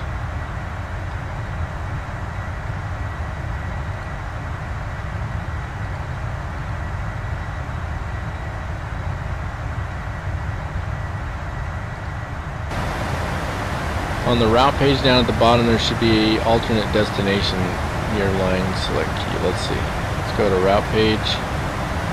Just route 2. See, but then that's just building a route. It still doesn't help me find airports with an appropriate runway.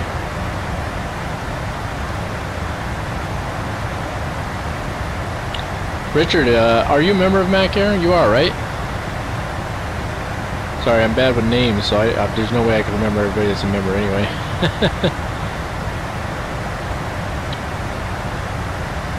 Thanks, Hussein. It does. It's a shame that I get the chop from streaming.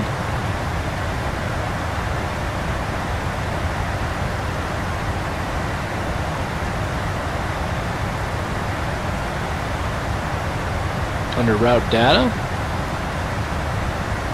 No.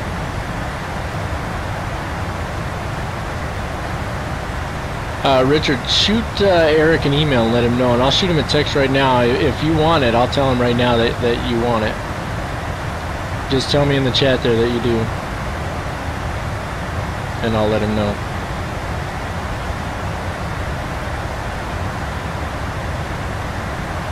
And is your last name spelled properly on the chat here?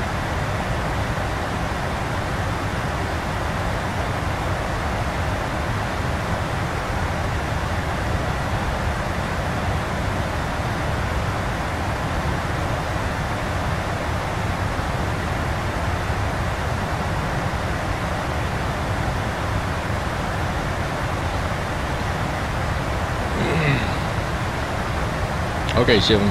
Press and route. There we go. Pressed route.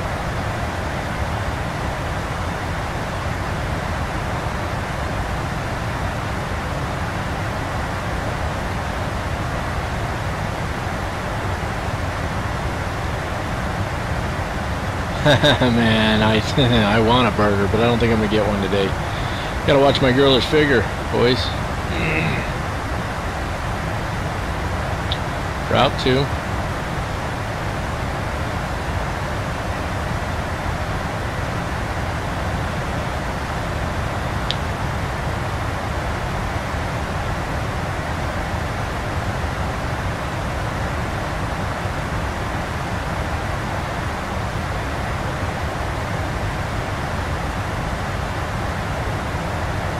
Take care, Cody.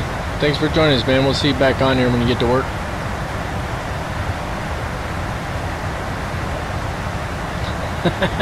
Shivan's trying to figure it out. Shouldn't Top Cat tell me the minimum runway length that I need as well? I was looking in Top Cat, but I didn't see anything that tells me minimum runway length. Hey, Richard, Eric said just PM him in the forums instead of sending him an email.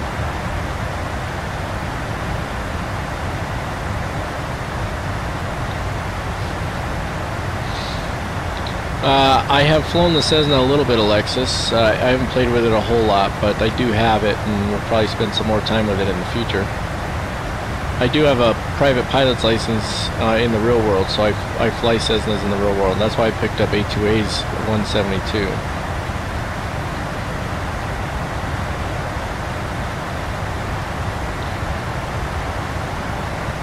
I'm still trying to figure out how I find minimum runway length for landing.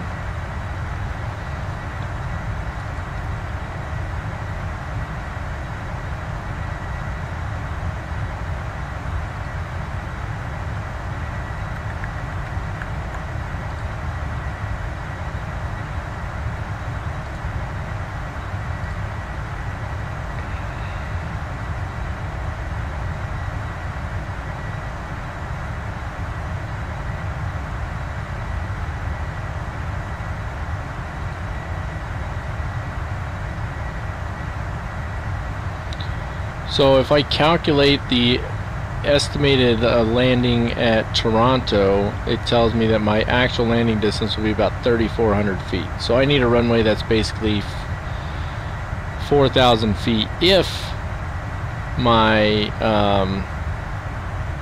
weight is down to what it's supposed to be when I arrive in Toronto. But that doesn't really tell me what my minimum runway length is, right? So where do I find the minimum? I'm sure I could look it up online, but you know, with all these different tools and stuff I have, you'd think I'd be able to find minimum runway length.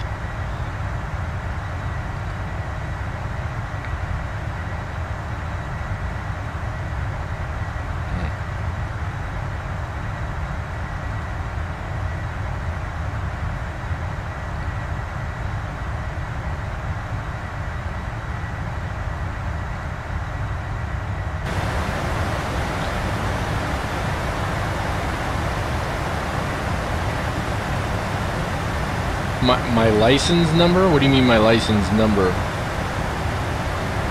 Yeah, Daniel, we can hop outside for a minute. It gets really choppy though for some reason, even when the frame rates are good.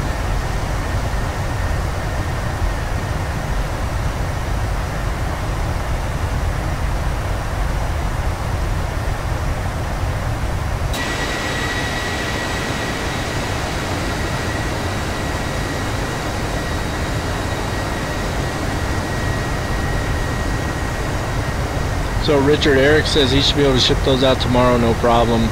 He can work out the details with you through the, what do you call it there?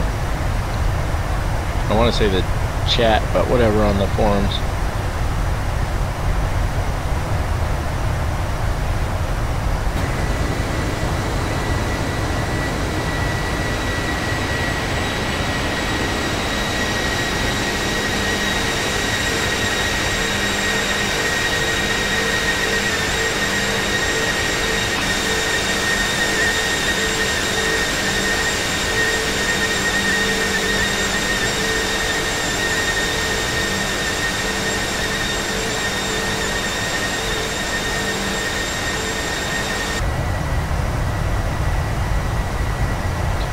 hop back inside. It gets a little choppy on the outside there. Yeah, I think he's waiting on that PM now, probably, Richard, so if you have a minute, maybe hop over and do it. Well, SHIVAM, it does technically give me the option to enter another route. I can just build a new route in here. But you're probably thinking of when you're first setting it up. The problem is still this. It's not about building another route. It's about being able to find airports with a sufficient runway to land our aircraft should we have an emergency, right? That's the idea here. So there should be a function in the FMC where I can pull up a page and it tells me, hey, here's all the airports within so many nautical miles that have suitable runways for you to land. But we're not finding that, so that's what's kind of bugging me.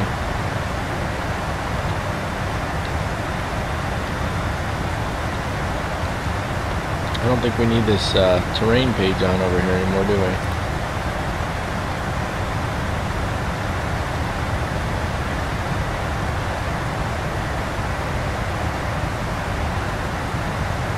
Page 102 on the Route 2 page. Okay. Route 2. Ah, okay. So to build another route, okay.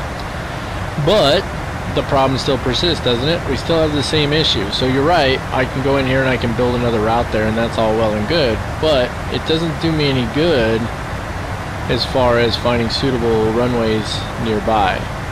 No, I'm not flying on MACRs on this one, AJ.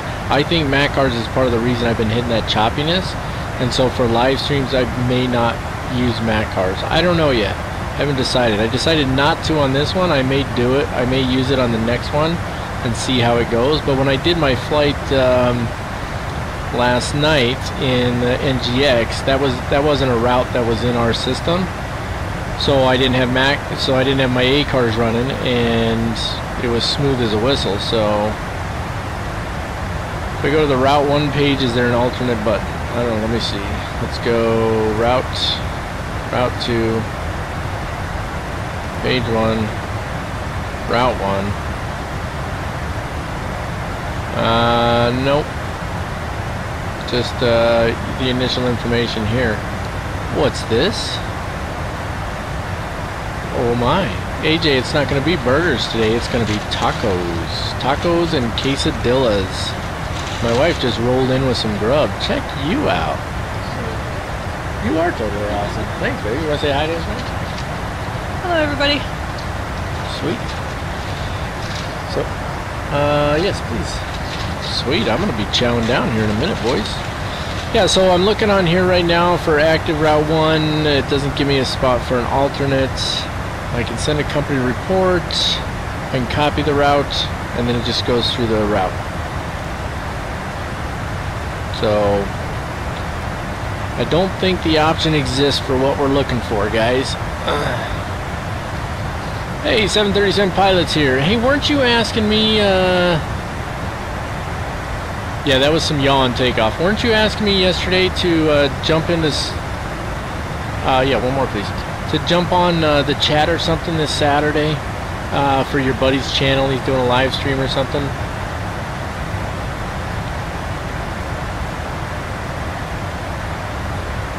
A320 live stream. I'll do a live stream in an A320 for you, AJ. You bet. Thank you, baby.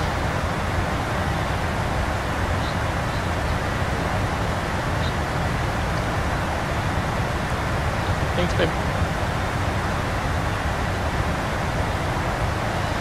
Yeah, no burgers today, tacos today. Oh yeah. Alright, I'm gonna stay on here, but I'm gonna probably mute the microphone and chat via text message there with you guys while I stuff my face. On Saturday around 9 p.m. 9 p.m. where, 737 pilot?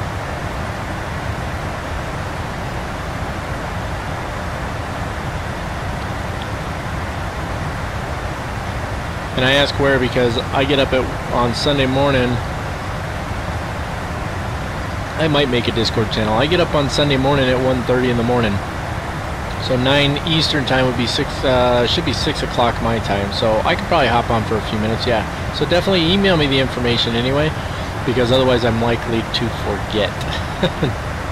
Alright, I'm going to go mute here for a few minutes, but I will try to text, use the chat function down below to talk to you guys while I eat my food.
stream's quiet because I did not have it as the active page.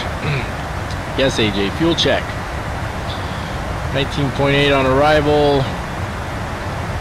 Still a little uneven on the burn for some reason. Probably because of that crosswind. Sweet.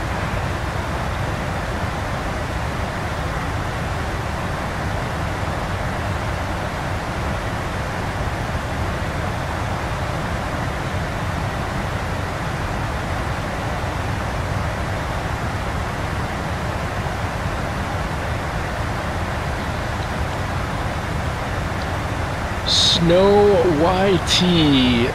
We're just gonna call you Snow. And hello, how are ya? Great to have you on the stream, my friend. I'm done eating my tacos for now.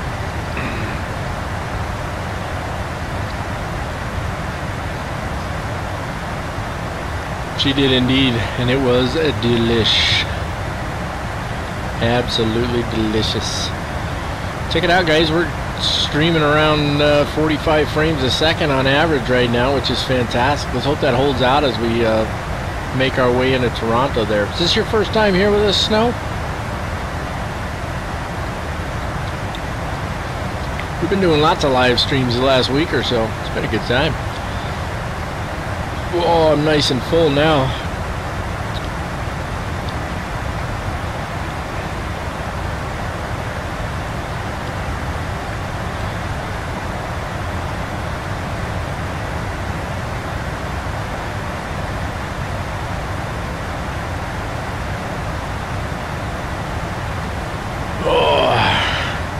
How are you going to be my co-pilot, Snow? You can tell me.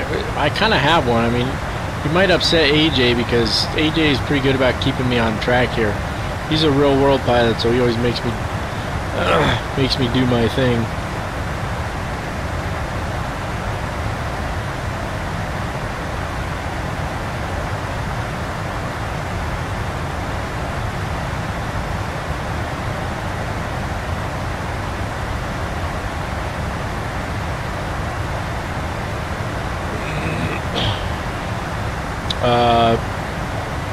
No, you can't be ATC, Snow. Logging into the forum. Is there another way? You're going from the main page to the forum, right?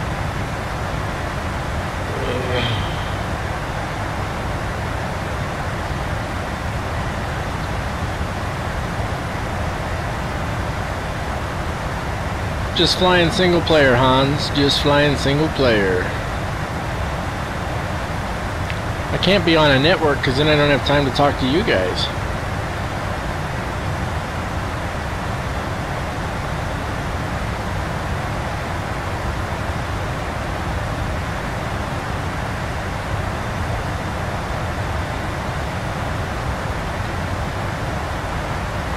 Alright, let me take care of something here real quick, guys. Oh, I know why it's like that, AJ.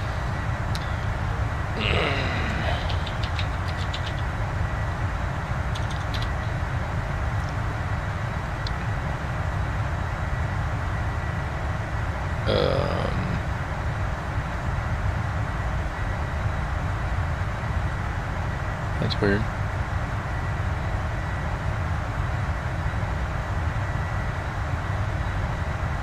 I'm trying to do two things at once now, guys. Bear with me, okay?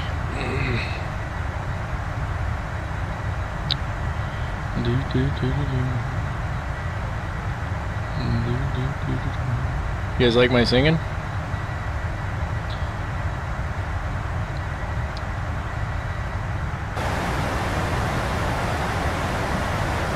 Yeah, so I've flown on the networks before, Hans. It's not bad. You know, the issue I have is them putting copyrights on YouTube accounts.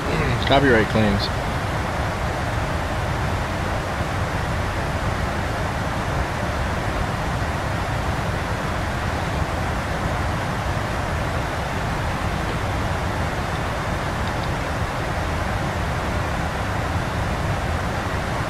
Sure, Snow, you can be the flight engineer. Cruising altitude flight level 3900. AJ, the reason that they did the keyboard like that for the alphabet is because most people kind of know how to type, and so they're familiar with the standard keyboard layout, and it actually makes it harder to navigate the keyboard on the FMC. So they wanted to make it harder to use, so that people wouldn't steal airplanes, I guess. That's no joke either. It's stupid, but yeah. Did you get on there, Richard? You were able to get on there and send him a message? I told him via text message, so he knows that you want it. So I'm sure he'll hold on to it at this point, but...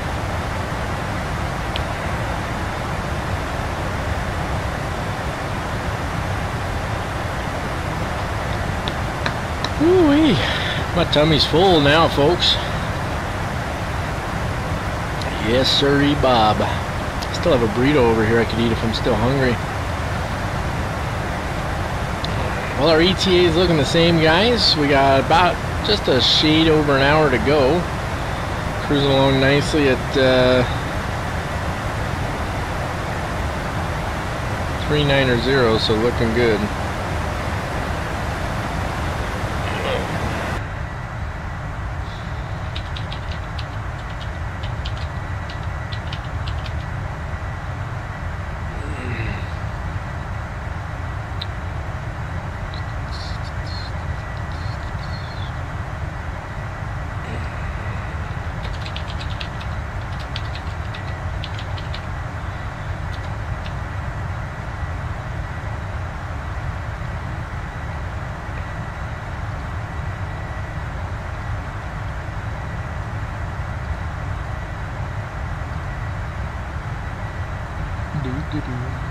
Sorry guys, doing two things at once here again.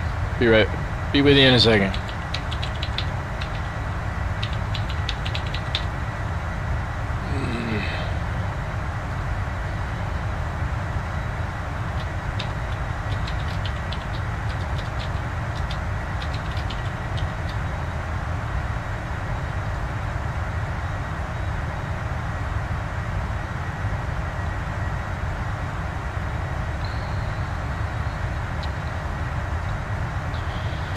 Alright, dog tag, it's done. It is done.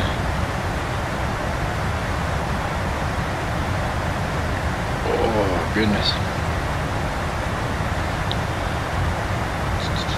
I need to find a way to do like an automated announcement on Facebook when I'm streaming or something. That'd be kind of cool, right?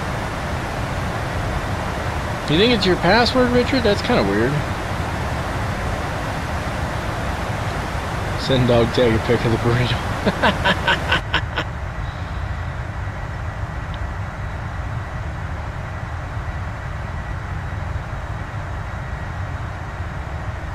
Location is sky. Pressure is standard, 29092. We're not climbing, we're at flight level 390.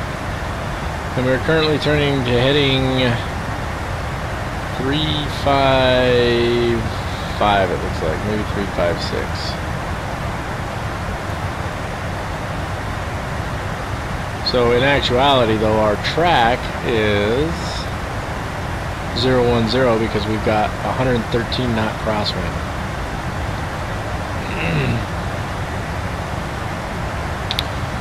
Engine pressure. I'm not sure about the engine pressure. It looks like the oil pressure is good. Oil quantity is still out of balance. Vibrations are good. Hydraulic pressure is good across the board. Hydraulic temperature is a little out of whack. That's interesting. What else?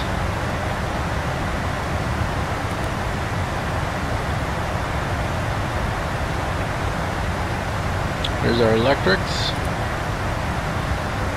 Fuel.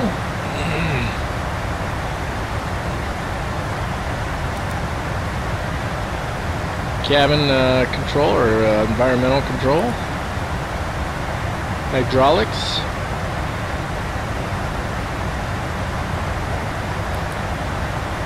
Doors are all closed and locked. And there's brakes.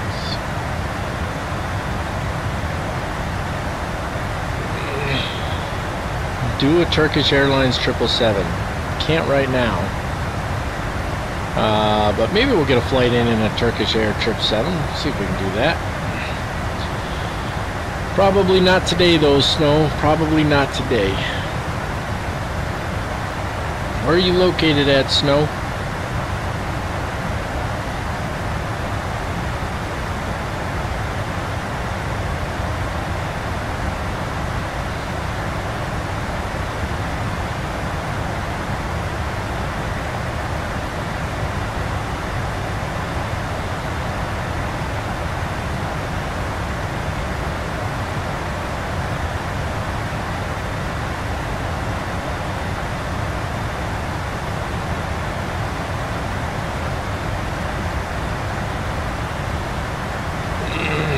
Monster Gaming, what's going on, buddy? How are ya? Oh, thanks, I appreciate that, AJ. The CEO just made captain.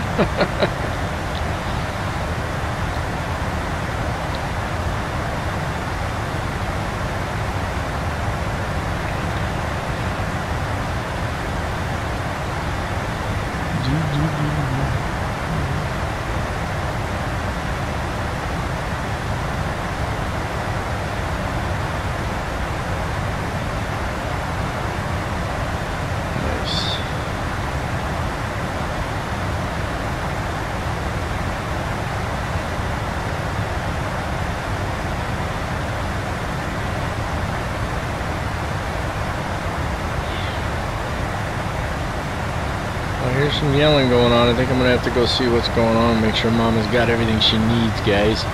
You guys continue to mill about smartly, and I will be back here very shortly, alright? Yes, Hans, I do have my own virtual airline. I'll tell you all about it when I get back if these guys don't beat me to it.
Alright, I am back. Aren't you glad?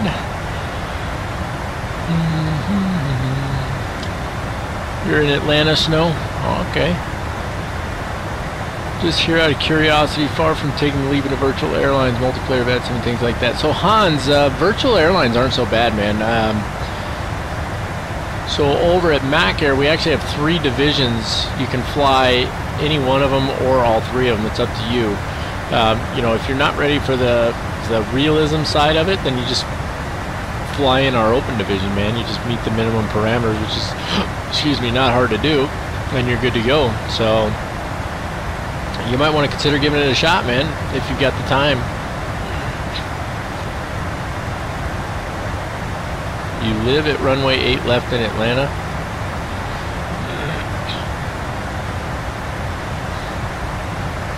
737 pilots from West Asia. Starting to wonder if Snow's really a 10-year-old.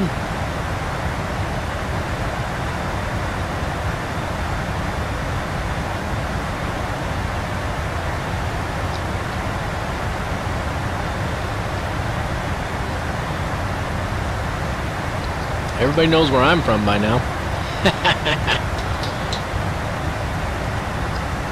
I'd love to live near a runway.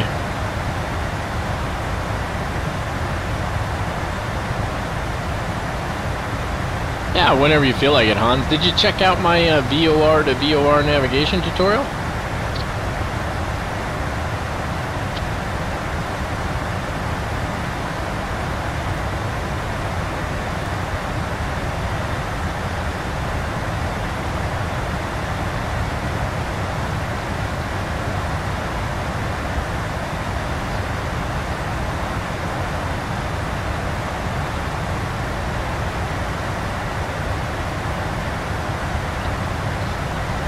Well, good. I'm glad the video was helpful for you then.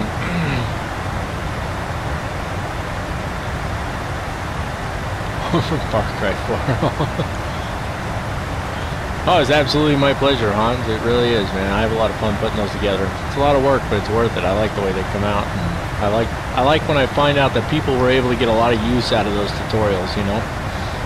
I know that AJ got a lot of use out of my 777 tutorial. Somebody else was talking about that same one yesterday, so I think it's awesome. Oh, you finally got in there, Richard? Fantastic.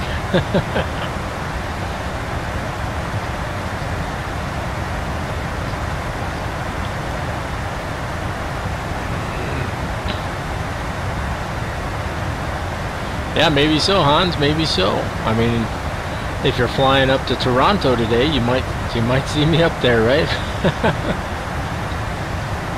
I'm confused, Snow. Your dad works at Miami Airport? You live on a mountain with monks, huh? I'm sure they're not really keen on you watching Captain Mac live streams then. Hans is in Brussels. Yeah, that crosswind's something else. It actually has gone down a little bit, so looking pretty good here, guys. Cruising right along.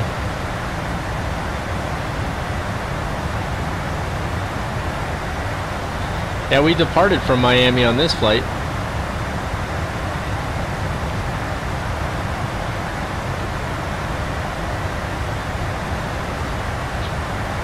.30, we're doing good. I got a couple videos edited this morning, so that was good.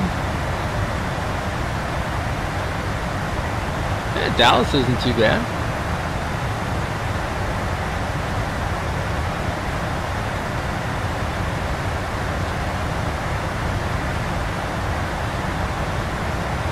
SHIVAM, what's the weather doing up there in Toronto right now?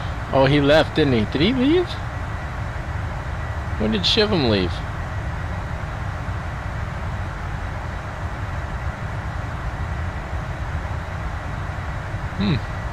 Wonder where he went.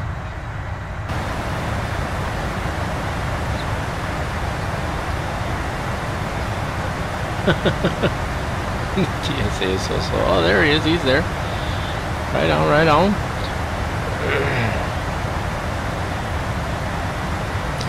Checking the overhead panel. Okay, what am I checking for there, AJ? Everything looks good. No cautions, warnings, anything like that. Good down here. Everything looks good up top.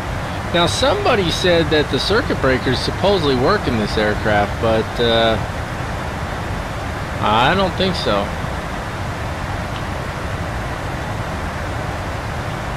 Yeah, they're just modeled. These aren't, they're not even modeled. They're a picture. Unless maybe they were just talking about the ones on this side over here. Do these work?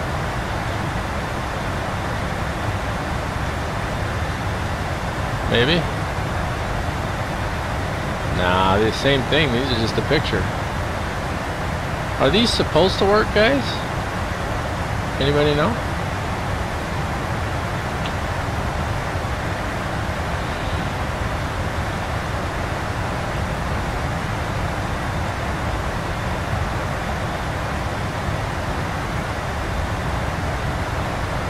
So SHIVAM, tell me what the weather is doing up there in Toronto right now. Has it changed, or are we still going to be good?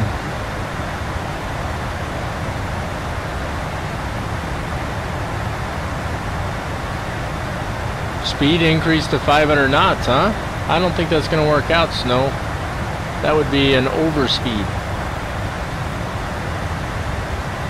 I do not, Lewis. I do not have the 727. Hans. Yeah, this one's, there's a lot going on in a 747, my friend. Definitely a lot going on in here. But somebody had said, because I made a note, I think in the tutorial, that the circuit breakers, you know, they don't do anything. They're there visually. And then somebody said in the comments section that they're supposed to be functioning. But they don't do anything. Anybody know where the pogo stick is in this one?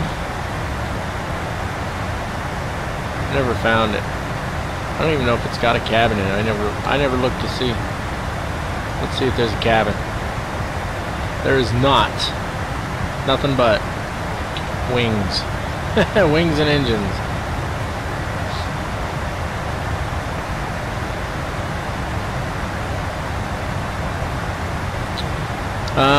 SHIVAM, we've got 430 miles to go and less than an hour.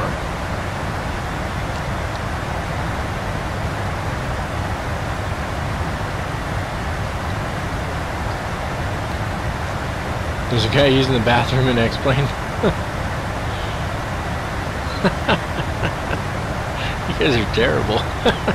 There's a guy using the bathroom on the plane. Jay Kidder. Go to the VNAV page of FMC, you can set a speed restriction of around 240 under 10,000 feet. Yeah, I think I've actually already got it set for that, but let's double check. Let's cruise, descent page. Yep, we got her set for 240 at 10,000 and below, my friend, but thank you for the information.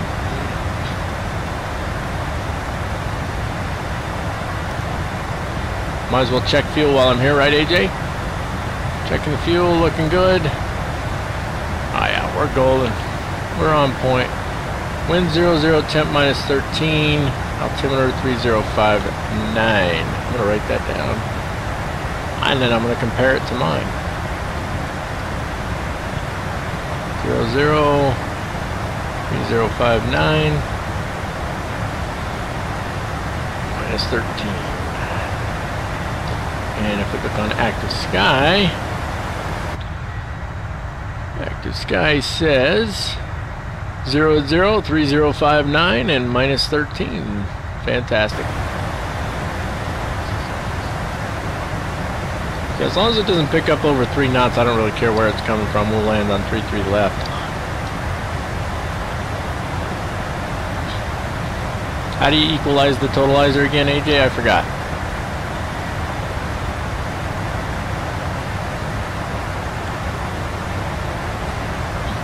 Reset your flux capacitor. Hey, did you hear what I said earlier, dog tag? I took care of that. I did what you asked. Trying to keep busy. Nothing wrong with that, Jay. Long flights, you got to do something, right? Monster Gaming, I'm running a Zydax computer. It's a custom-built computer with a i7 4790 and a GTX 980 Ti.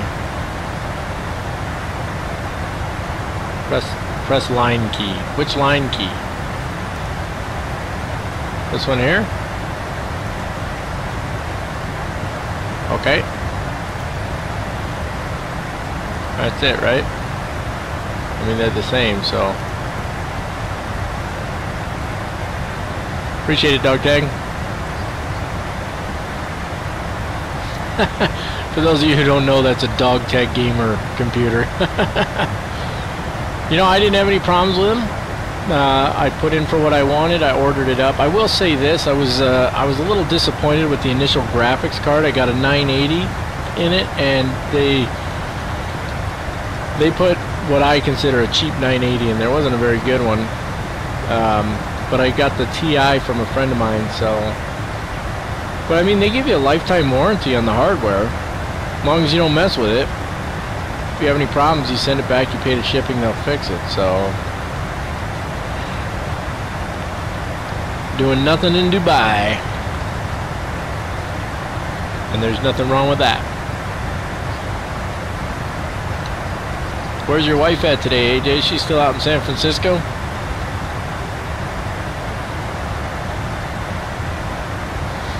Dog tag, we definitely need to get together, man. I've got all these. I got to find another PC first, so that I can take apart the one I got upstairs, and you and I can rebuild it. My favorite airline, Jay, Mac Air. Yeah, I'll look into Discord 737 pilot. I don't know. It's stuff like that can get distracting. So like, I love to interact with you guys on the comments section over here. But then when things get busy, I ignore the comments section, and I don't want a bunch of chatter in my ears. So I don't know. I'll have to look into it and see if that's something I really want to do or not. All right, Shivam. Yeah, it's spelled X-I-D-A-X. Monster Gaming. X-I-D-A-X. I think they're pretty good, but Dog Tag wasn't kidding. He actually does build gaming computers, so maybe look at Zydax. You can go onto their website, put together a custom build, but don't order it yet.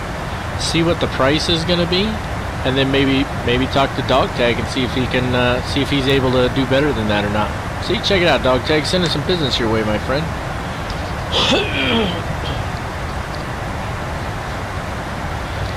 That was a quick turnaround. She just landed in San Francisco, what, day before yesterday? That was a fast turnaround.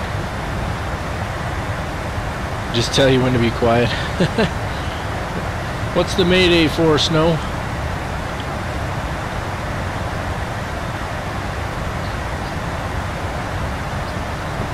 Yeah, we can talk about that, Dog Tag. See if we can figure something out. I'm always trying to figure out stuff like that, so.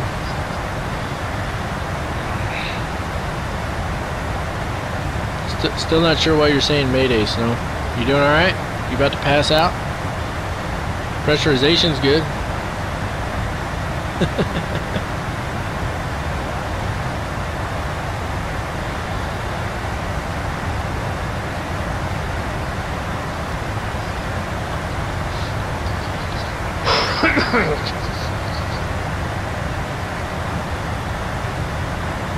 I'm not exactly at 39,000 feet, huh? Well, you're going to have to talk to the autopilot about that because, you know, autopilot is controlling the aircraft after all. Looks like it's pretty darn close to 39,000 feet to me, though. And if you actually change the pressure to what the actual outside air pressure is, then it wouldn't be 39,000 feet, would it?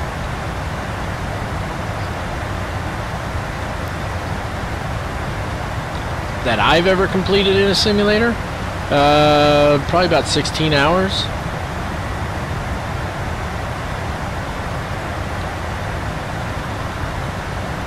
It actually comes from a French term, AJ. I forget what the term was. It's a combination of a French term and something else, I think, is where Mayday came from.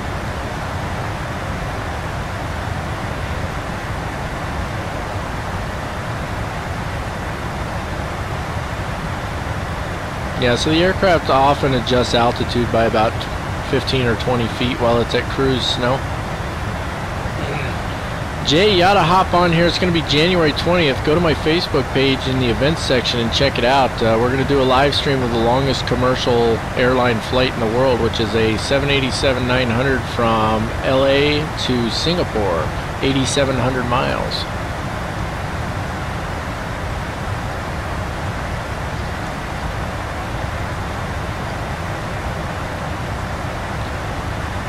Direct flights from Phoenix to... Oh, yeah. It's Condor Air is doing that, right?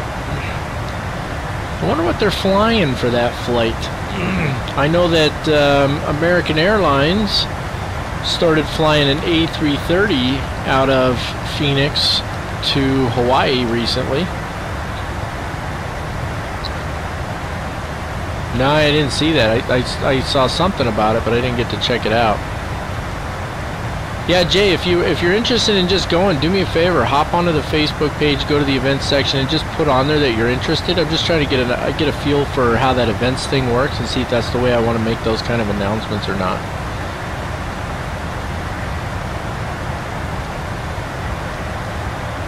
$67 or $77, yeah. Yeah, we need to... I want to do a joint flight where We get a bunch of guys on here, and I'll do a live stream, and then everybody else, you know, can be an FS Cloud or join FS, I think is what somebody mentioned yesterday, and we can all fly in the sim together and do it as a live stream. That'd be pretty cool.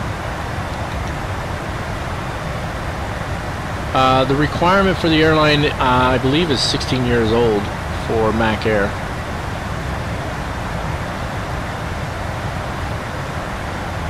Thanks, Jay. I appreciate it.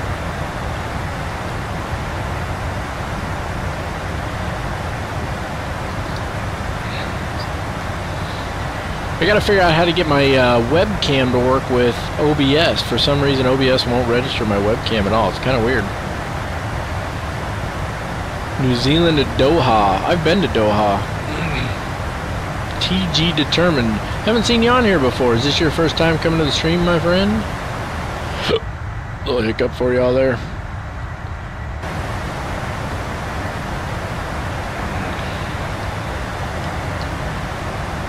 Doha. What a dump.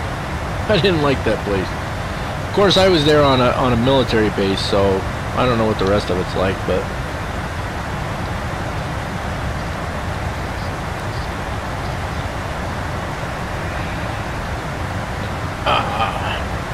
Trayvon, you asking where I'm at right now? We are 348 nautical miles from CYYZ, or Toronto Pearson Airport, just about to cross over the HVQ VOR.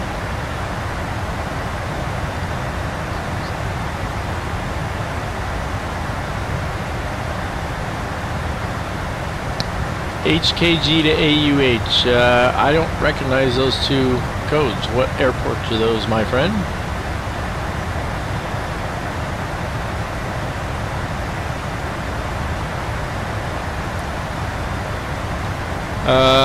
You know, I would actually love to do that, AJ, if I could ever get that to work, but I can never get it to work right.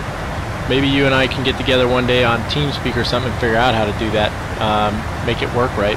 Yeah, I'd be happy to do a connected flight deck with you. Of course, you'd have to be the captain, I'd be the first officer.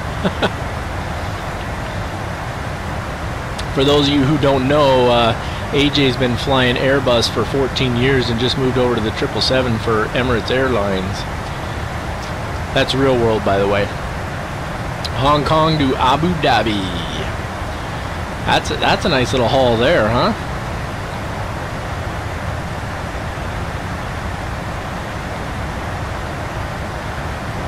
Hey, I appreciate that, Jay. Thank you very much.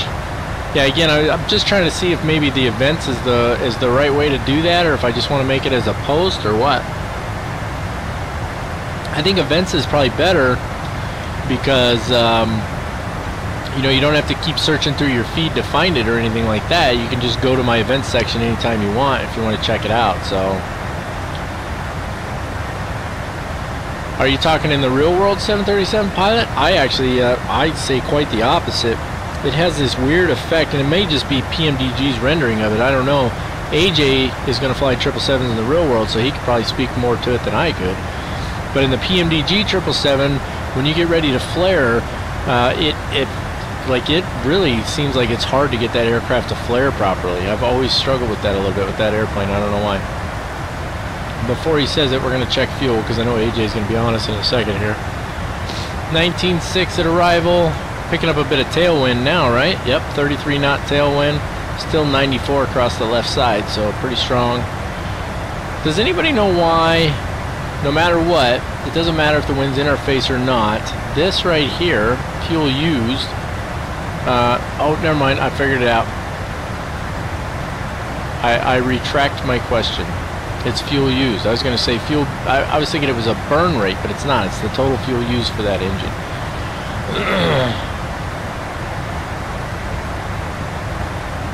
Yeah, so it does have, it has a huge wingspan, and I think it's something in the modeling with PMDG, to be honest with you, 737 pilot.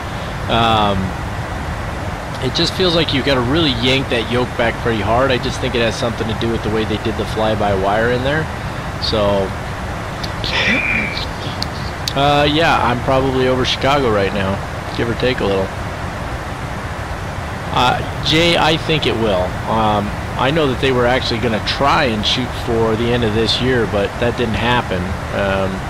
So I think we'll see it by probably mid-2018 would be my guess. That's just a guess. I don't know. I don't know anybody over at Quality Wings. I don't have the inside scoop, but it'd be great to see it over in version 4. I love flying that airplane. I think it's awesome.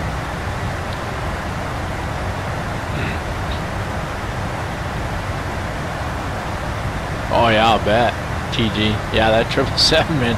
I've been on a 777 once. I've been on 747s a few times. Yeah, it's nice stuff. Just like butter, huh, AJ?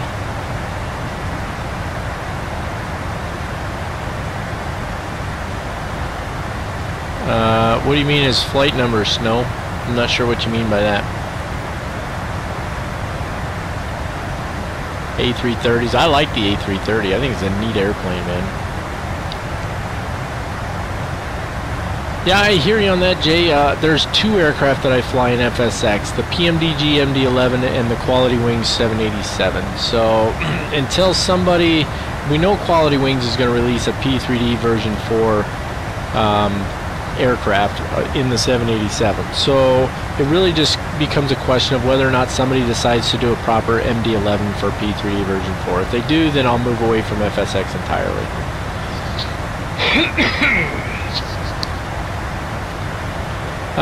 You know, I couldn't really speak to that, Trayvon, to be honest with you, because I haven't flown anything from Flight Factor. Now, Flight Factor, of course, is a company that creates add-on aircraft for X-Plane, whereas PMDG, the only thing they've done for X-Plane is the DC-6, and I haven't flown that in X-Plane or P3D, so I couldn't really tell you, to be honest with you.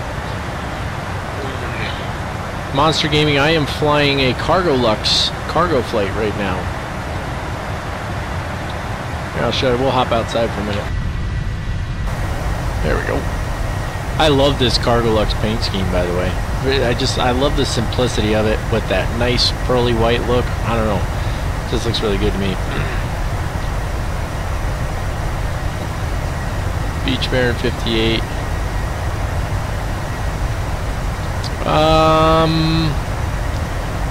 I think what I would probably do if I were you, Hans, is if you're confident in the Baron 58, then I would probably move to something like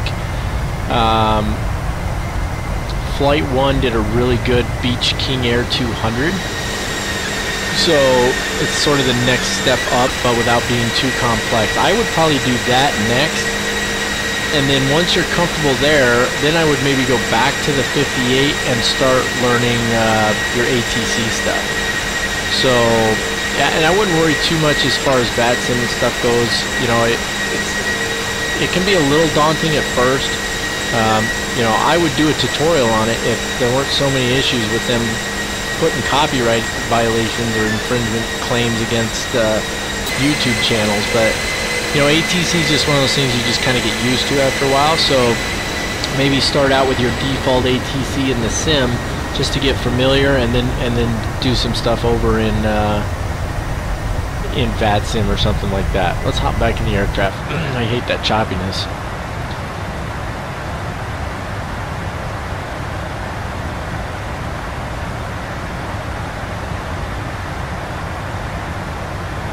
And Maria strike the island. You lost me on that one, Luis. What are we talking about here? Monster Gaming, I would not get the TBM 850. I got that airplane. I think I either got that one or maybe I got the Meridian. I don't remember. Maybe it was the Meridian.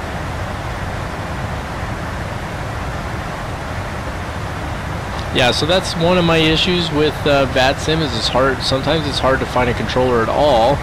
And then other times you find a controller and their English is so bad that you can't understand what they're saying. I don't know why that pressure light won't go out.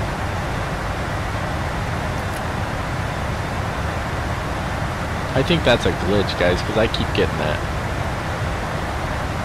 Airline liveries in UT Live. So for their default liveries, no. However, Jay, there's a way to put any paint schemes that you have already for certain aircraft into the sim. and it'd be kind of hard to explain on here. So I'm gonna try and I'm gonna spend a little more time with UT Live, and as I become more familiar with it, I think I'll put together a tutorial on it for you guys.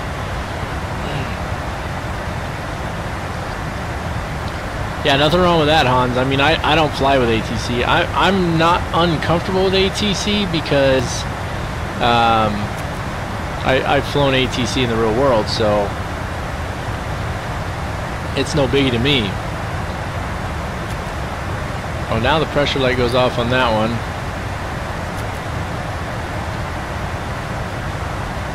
I don't know why that won't cut out. Let's turn it back on for now, and then we'll turn it back off again in a minute.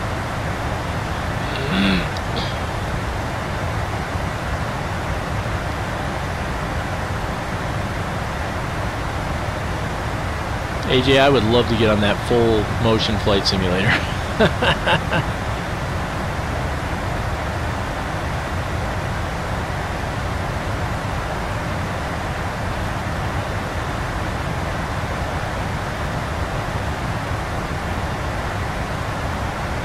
Yeah, I'll definitely take a look at it, AJ. Let me pull up my UT Live here. You guys won't be able to see it, but let me see if I can just kind of give you the down and dirty on it real quick, so that at least you know how to do it. Now, in order for what I'm going to tell you here, Jay, in order for this to work, you must have downloaded liveries for aircraft that you fly as well. That's the only way that I know of to do it. So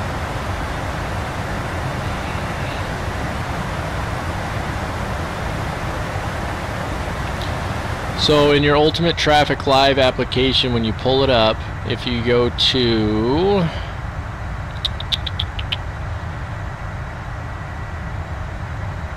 let me find it real quick and then I'll tell you.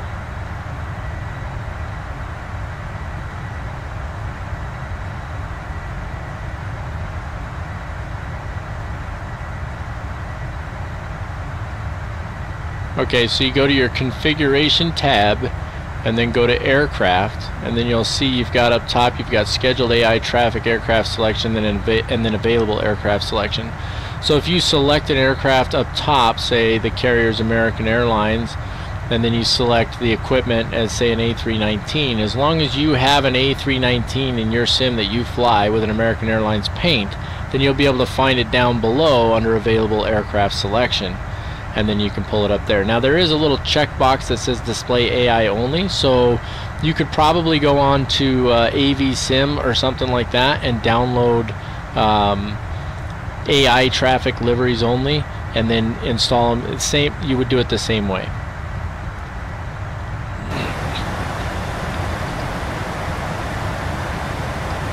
Flight requests are done through the Mac Air forums, Lewis.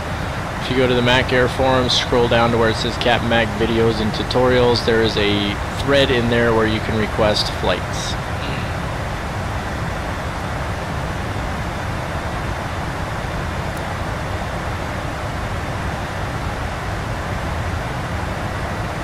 TC-464. Smoke grenade in return for 4 hours in a full motion B-52 simulator. Yeah, I'll bet it was, man. That sounds awesome. A golden like button. Not sure what you're talking about, Snow. My pleasure, Lewis. My pleasure. Alright, give me just a second here, guys. I need to put my hat back on. Okay, before I do that, let me see if I can get this pressure light to go out. Yeah, no dice. I don't know why that pressure light stays on number 3 over there. It goes off on number 2 just fine, but on number 3 it stays on for some reason. So let me just cancel that out so I don't have to stare at it. The link to Mac Air. It's macairvirtual.com. Yeah, hold on. I don't know if it'll let me put it in here. Let me see.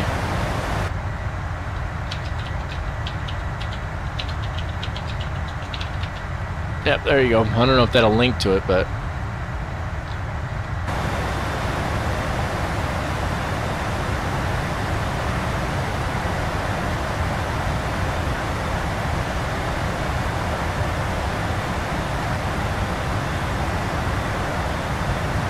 check my what? What's EWD, AJ? Snow, you're not a flight engineer if you're 10 years old. Oh, you mean my flight engineer.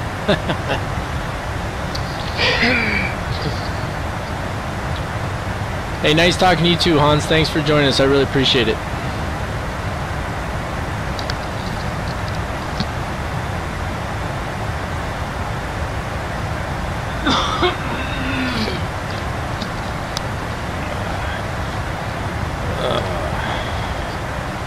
I'm your favorite YouTuber, Snow. I appreciate that. Have you subscribed to the channel, buddy? Engine warning displays. Talking down here on the ICUS?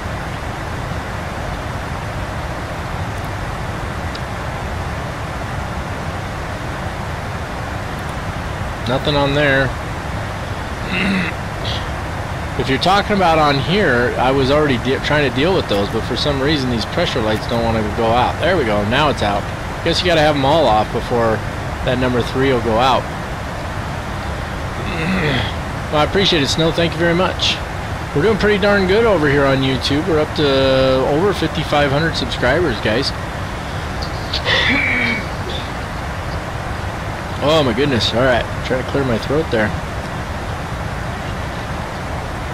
Yeah, I had already turned it off, AJ, and for some reason I was still getting the warning. But we're good now, so about 80 nautical miles from top of descent, cruising right along, guys.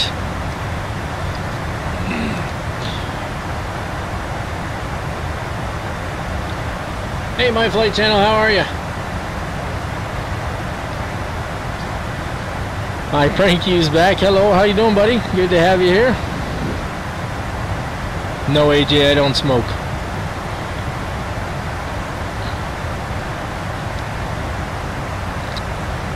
Trayvon, are you talking, have I flown the A350 in the sim? No, I have not, because nobody's put out a good one for P3D yet. I'd love to see one, though. I'm doing good, my flight channel. Thank you for asking. I appreciate it. We're getting close to our top descent here, headed into Toronto, flying a scenery that was donated to us through SHIVAM. SHIVAM was kind enough to donate this scenery yesterday, so pretty stoked about that. I smoked the A420. What is that, James?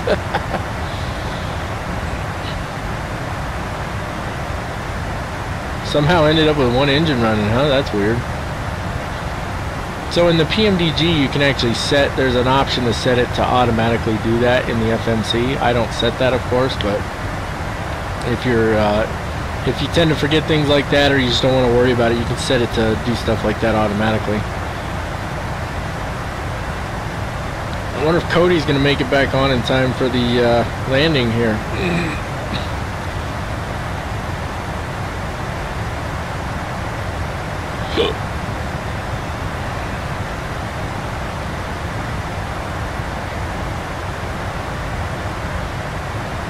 France all the way in. Sweet. Yep, we're at 390 headed to CYYZ right now, my flight channel.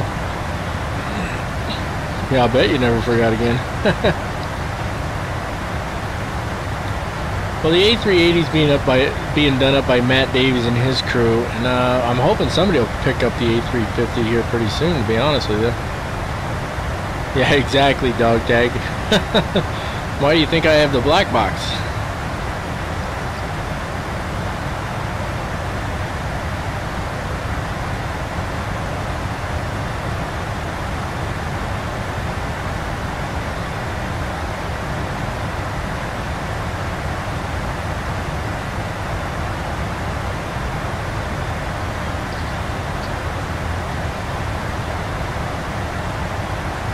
Why do you hate him, 737 pilot?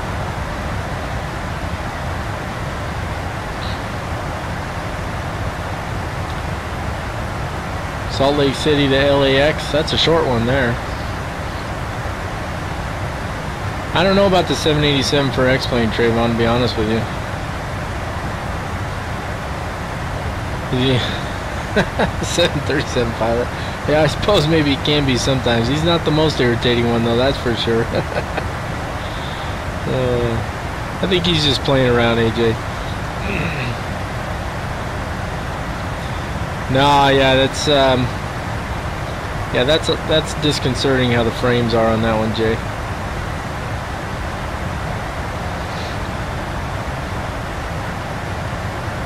Oh, we're going to be getting close to taking care of business for descent here. Why don't we go ahead and start taking a look at that now? Let's see. It's not on that page. It's on this page. Descent preparations. It tells us to begin 30 nautical miles out, but we're going to take a look right now because we got to look at a couple things. So, jumping over to my charts cloud here and pulling up my arrival briefing. Matter of fact, let me pull this up for you guys real quick so that you can take a peek. And I'll try and keep an eye on our top of climb point there. Not the one I wanted. Where is... now I'm not finding it all of a sudden. That's interesting. Oh, that's why. There we go. Alright. Let me zoom that out just... well, it won't zoom out any, so let me shrink it down just a hair for you there. There we go. Alright, so taking a look at our arrival here, guys, we're going to come in at Oxman. And you can't see my my mouse on here. Well, there we go. Now you can see it. So we're going to come in here at Oxman, down to My Pal, and then Ling, and then Murky. And then from there to, we're going to 33 left, so it should be Urban down here. And then that'll take us to our approach.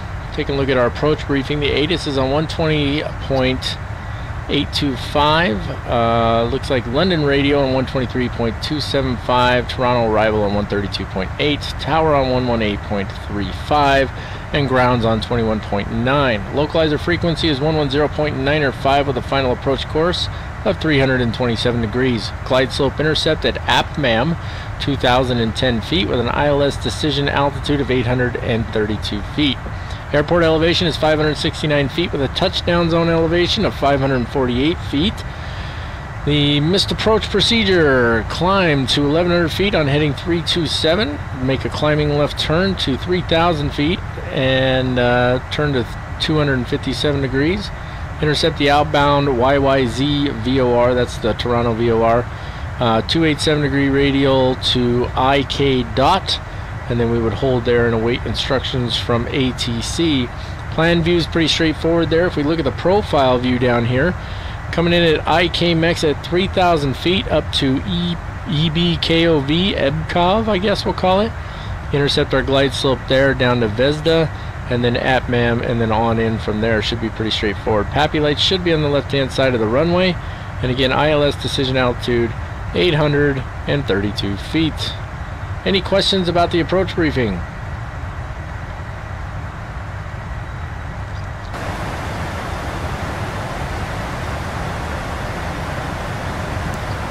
Who's Matt Davies? You're funny. No, I don't open IVAO. No, I'm not going to descend to 7,000 feet. It's going to be an ILS approach. So we're going to set this guy up for 3,000 feet right here.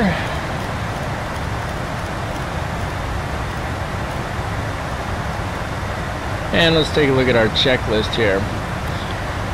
Alright, airport data has been grabbed. Auto brakes need to be set, and I'm just take a glance here at our runway length. 33 left is 9,088 feet. Plenty of runway. We'll set auto brakes 1 anyway, just to help us out a little bit. There we go. Auto brakes 1.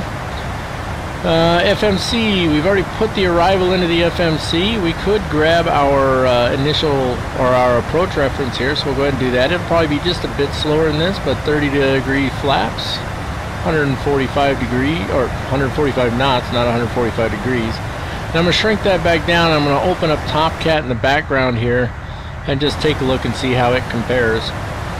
What else we got here? Arrival space taken care of. Auto brakes are set, and we'll descend using VNAV. And that is everything up to our initial approach checklist. Fantastic. We pull up Top Cat here. Take a look at our landing. We're in flight. Let's compute. And this is giving us a VREF. Oh, that's the wrong runway. Hold on, let me change it up. 3 left, in flight, compute. So this is telling us approach speed of 132 knots. but the data's not updated, whereas this one's saying 145. But again, TopCat is calculating it based on what our weight should be when we arrive. So let me update the weather in here, see if it changes any, and we'll probably go with what TopCat says. It's saying 132 is our approach speed, 127 is our landing speed, and it's saying that the landing distance required is 5,001 feet. So now we finally find our minimum runway length that we need, right? Okay, so that's what we got for now. I'll pull that back up, and we'll double check that when we get closer to our final approach there. Getting ready to start the descent here shortly.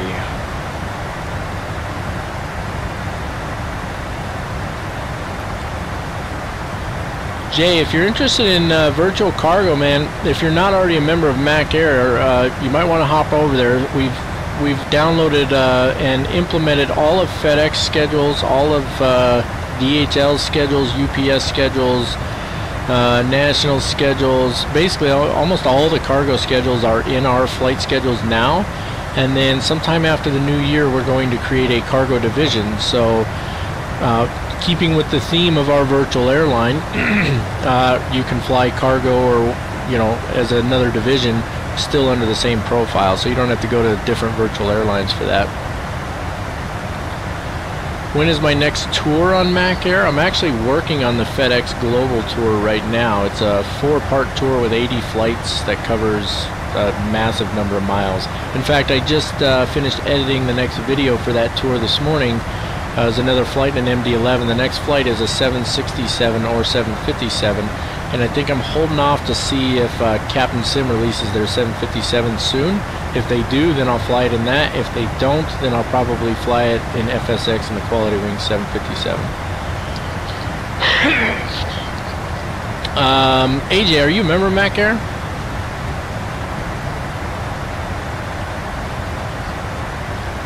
Into the depths of hell shortly. I don't know that it's that bad. Guzzle your booze while you have it. I think we're going to use James to give our cabin announcements, huh? It's cloudy down there. It's overcast at 2,600 feet. Or is it flight level 260? It's flight level 260 is overcast, scattered at 1,800. I think we're good. We're on the descent now.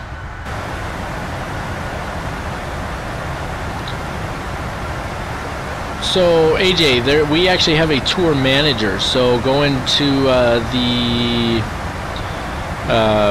the forums and pull up the forum that has all the contact info for the staff members, and then you can find his info in there, and you can just send it, put in a request for it.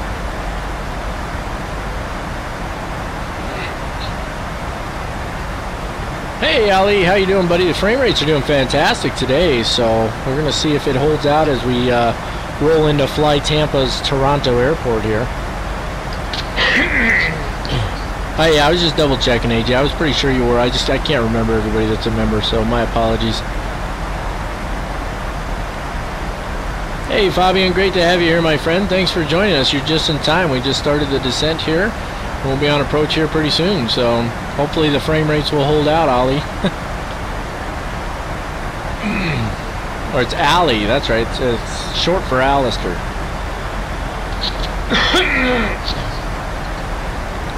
Man, my allergies been kicking my butt lately. Yes, Shivam, we were on the descent. Shivam got bored and started doing paperwork. I don't know how that's a cure for boredom, but there you go.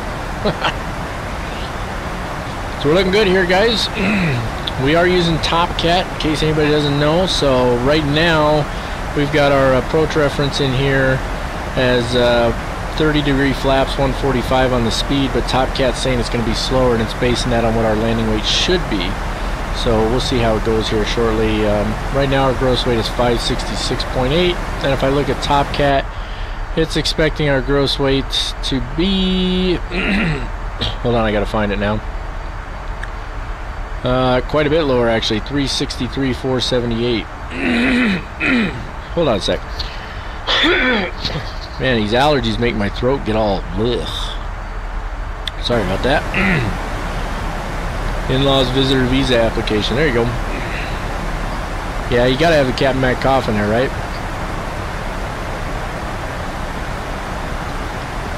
my flight channel. If you look up here at the top of your screen, you will see right about here, you'll see an ETA of 1642, and then if you look right here at the clock, you'll see that it's 1629.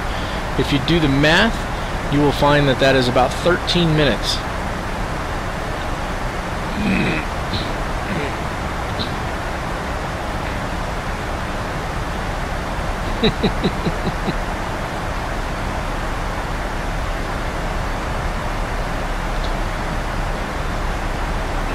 Well, I'm really hoping these frame rates hold out, guys. It did fantastic in the NGX yesterday, so hopefully that'll hold true for this one today.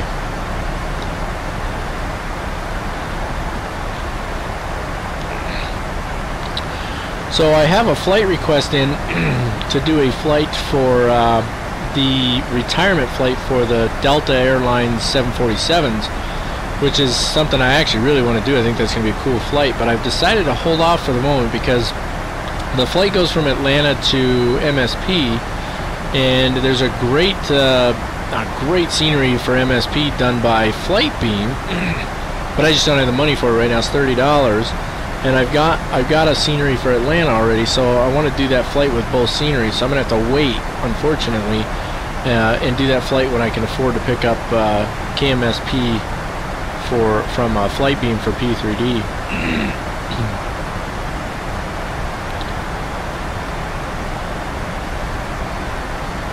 No, yeah. So you can only become a staff member if there's an opening, AJ. There's no openings right now. Instead, just contact. We have a staff member whose job, he's the tour manager. So just contact the tour manager and ask him if he'll make an A320 tour. Tell him some of the flights you'd like, and I'm sure he'll put it together for you. Yes, in fact, James, I have coughed so hard I vomited. I had bronchitis as a kid. Yes, X-Plane will work with Mac Air, Trayvon, and you don't have to do anything either. You fire up ACARS and it detects your sim, whether it's X-Plane 10, X-Plane 11, FSX, FSX Steam Edition, P3D versions 1, 2, 3, and 4.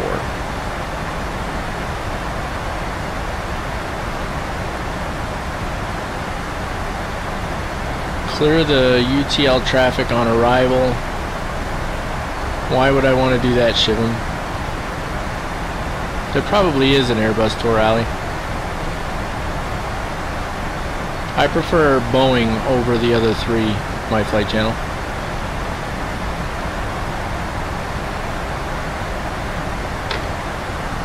You can only be Captain's Max, co-pilot, or the tour manager. Choose wisely. You know, I don't really want to clear the traffic out, to be honest with you. You know, if it's kind of cutting it close, I'll still land it. If there's somebody clearly in the way, like when we were landing in San Francisco, then I'll do a go around. I'd rather have to do the go around than clear out the traffic altogether. Now there's supposed to be a way to clear all approaching traffic. Let me pull up my UT Live program here, and I'll see what it is. But it's like Control Shift A is supposed to clear them out, but I've tried that before and it didn't work, so I don't know. Your simulator crashed. That sucks.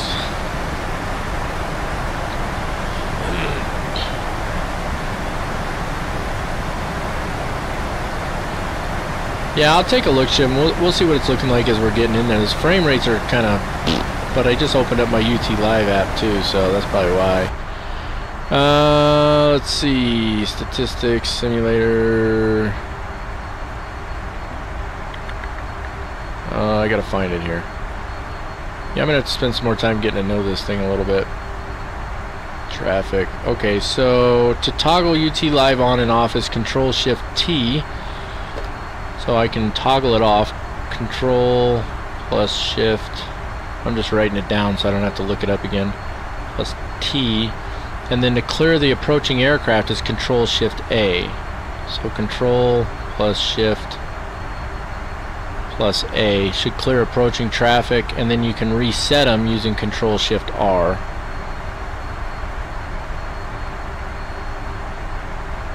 Plus R.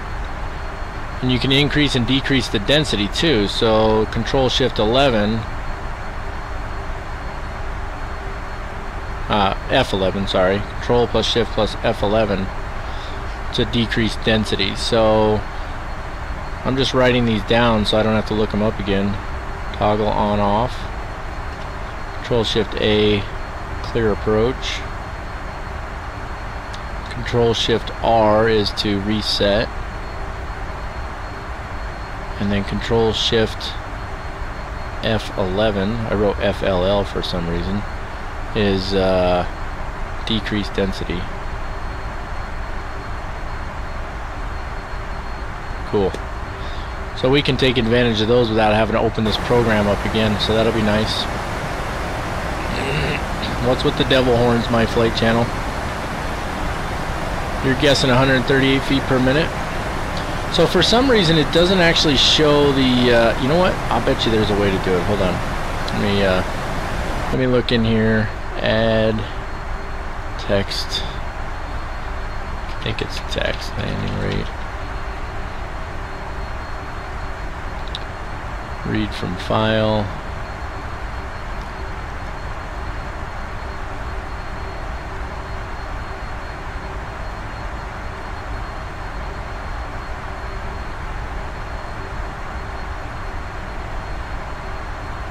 Altitude.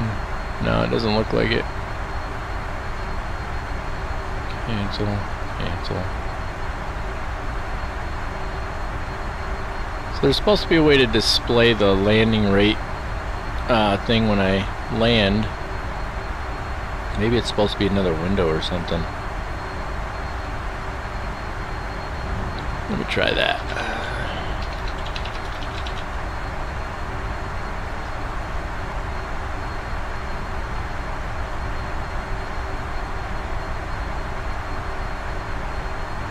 No.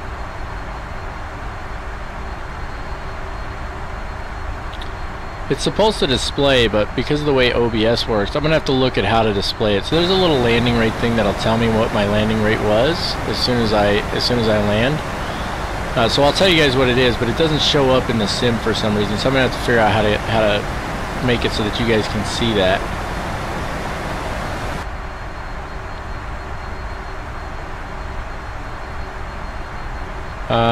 I didn't read what you told me in the email. Hold on, let me check. I know I'm terrible.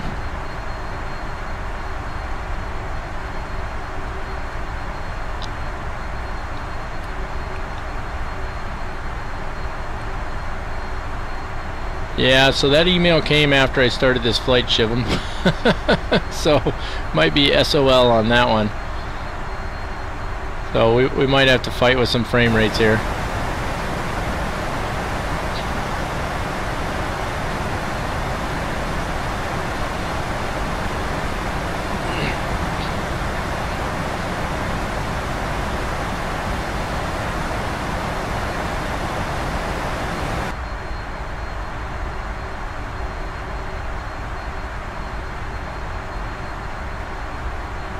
Yeah, I do, Richard. I know the guys are already mentioning it, but yes, I do have a full flight tutorial for the PMDG 747.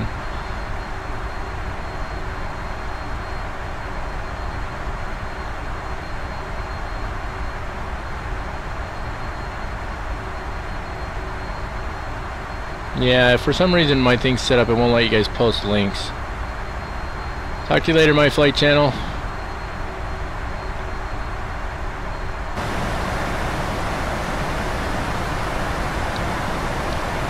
Well, we'll see how the frame rates go, Shivam, and if they're decent, then we won't have to worry about it, and if they're not, then I guess we will. We should change our altimeter though, right? 3059.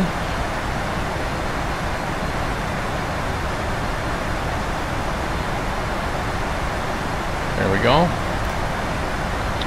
I put us a little high and put us on VNAV speed, so let's go and throw out some spoilers.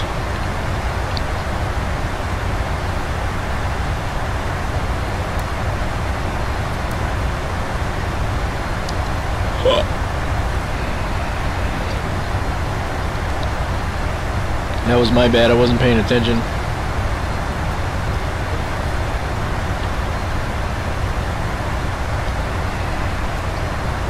Yeah, definitely check it out, Richard. There's tons of tutorials on there, but this one's recent, so should show up in the recent list there.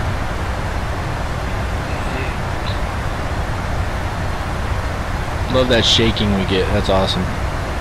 Frame rates are still looking pretty good, so we can do Control Shift F11, and that'll decrease the traffic rate a little bit. So that took us down to what was it? Commercial 20. So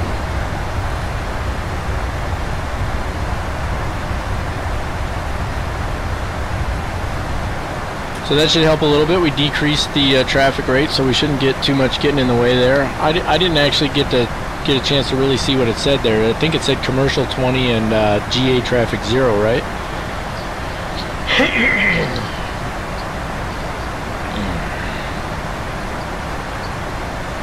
3058 now? Very well.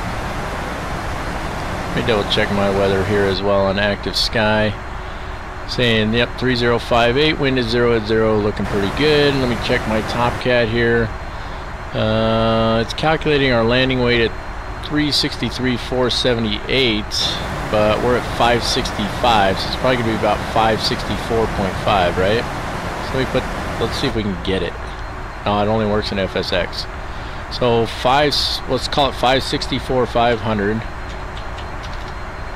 There we go. And then I'll compute that. And so that's telling us a VREF of 145, approach speed of 150, landing distance required is 6,125 feet. And look at that, 145, which means our approach will be 150. And of course we're going to need that 6,000 feet. So I can close this out, one less thing to worry about. Let's make sure that our nav radio is set here. 110.905, 110.905. Fantastic. Final approach course is 327 degrees. Let's put that in here. Nope. Oh, that's right. You don't set the course on here, do you? My bad. 02. That's fine. Okay. So nav radio's good. Let's go ahead and take care of our initial approach checklist here, guys. ATIS has been obtained. Approach briefing has been accomplished. Decision height and MDA bugs need to be set. It's 2,010 feet. Right? No, I'm sorry, it's 832 feet. So let's set that on here. Put it to 830. There we go. Landing data checked and set. Seatbelt selector is on. ICUS recall, we need to check that. Hit the recall over here. Nothing comes up. Auto brakes are set to auto brakes 1. Lights are good. When we get below 10,000, of course, those will change a little bit. And that is it for our initial approach checklist, and I'll try not to forget to do my actual approach checklist. No promises. Let's throw the weather radar on just for a minute here, make sure none of these clouds are pouring rain on us.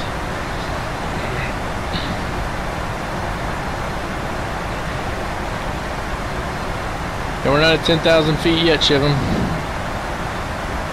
But almost. And it looks like there's our speed coming in. There we go. I was waiting on that. Frame rates are still doing alright. We're hanging tough. Let's hope it stays that way.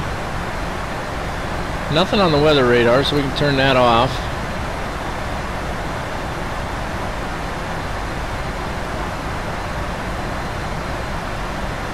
Alright, we're looking good here. Yes sir, Tercy, we're back in the 747 today. There's 10,000 feet. Let's go ahead and get the landing lights on. When we turn off lights, taxi lights can come on as well. Fantastic. We'll be on approach here in no time. Might need to bring in a little bit of drag there. We can bring in the first setting of flaps if we want, but we're not going to yet. I'm just going to let the speed kind of simmer around 240 there.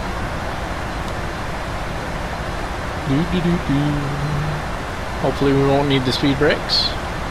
Longest flight I've ever done is about 16 hours, Fabian, but I'll be doing a longer one here in January. And it'll be a live stream. And I will not be up for the entire thing. I will have to sleep. Love those clouds, guys. Yeah, look, we're still getting 40 frames a second here. I think we're doing alright. Did anybody see what the traffic rate was reduced to when I hit the little hotkeys to reduce it? Thought it said 20% for commercial traffic and 0 for general aviation.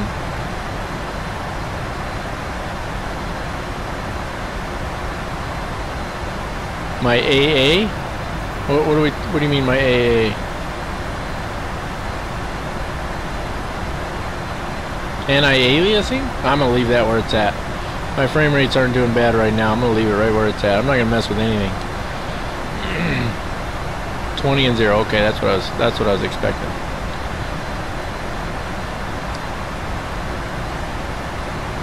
All right, she's looking good here, guys.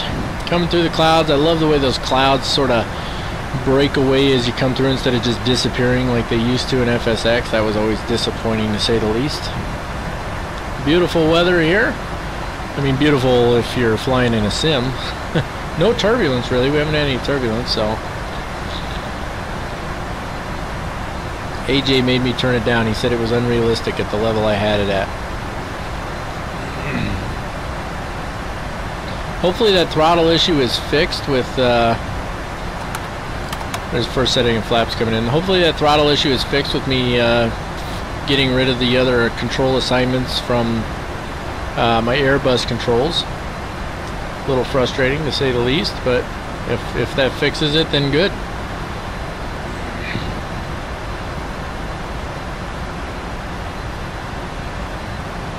Waiting for that auto throttle to kick in there. It's below 220. There it goes. Now it's starting to come up.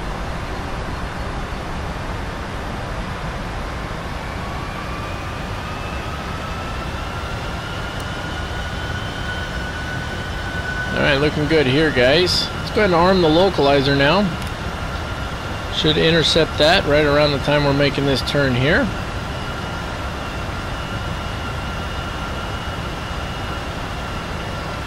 Hey AJ, what's up, buddy? Glad you're back. Just in time, we'll be landing shortly.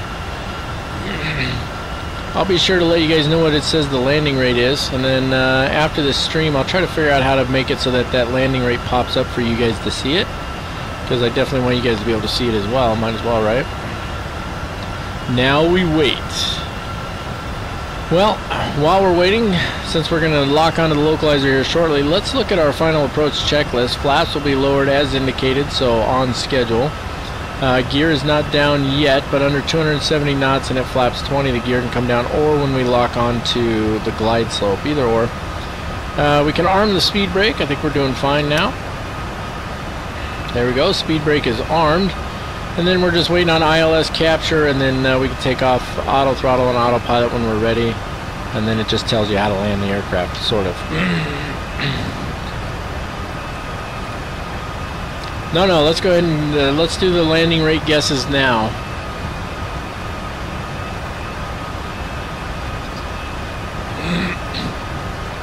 Yes, but we have some fragile cargo on board today, AJ.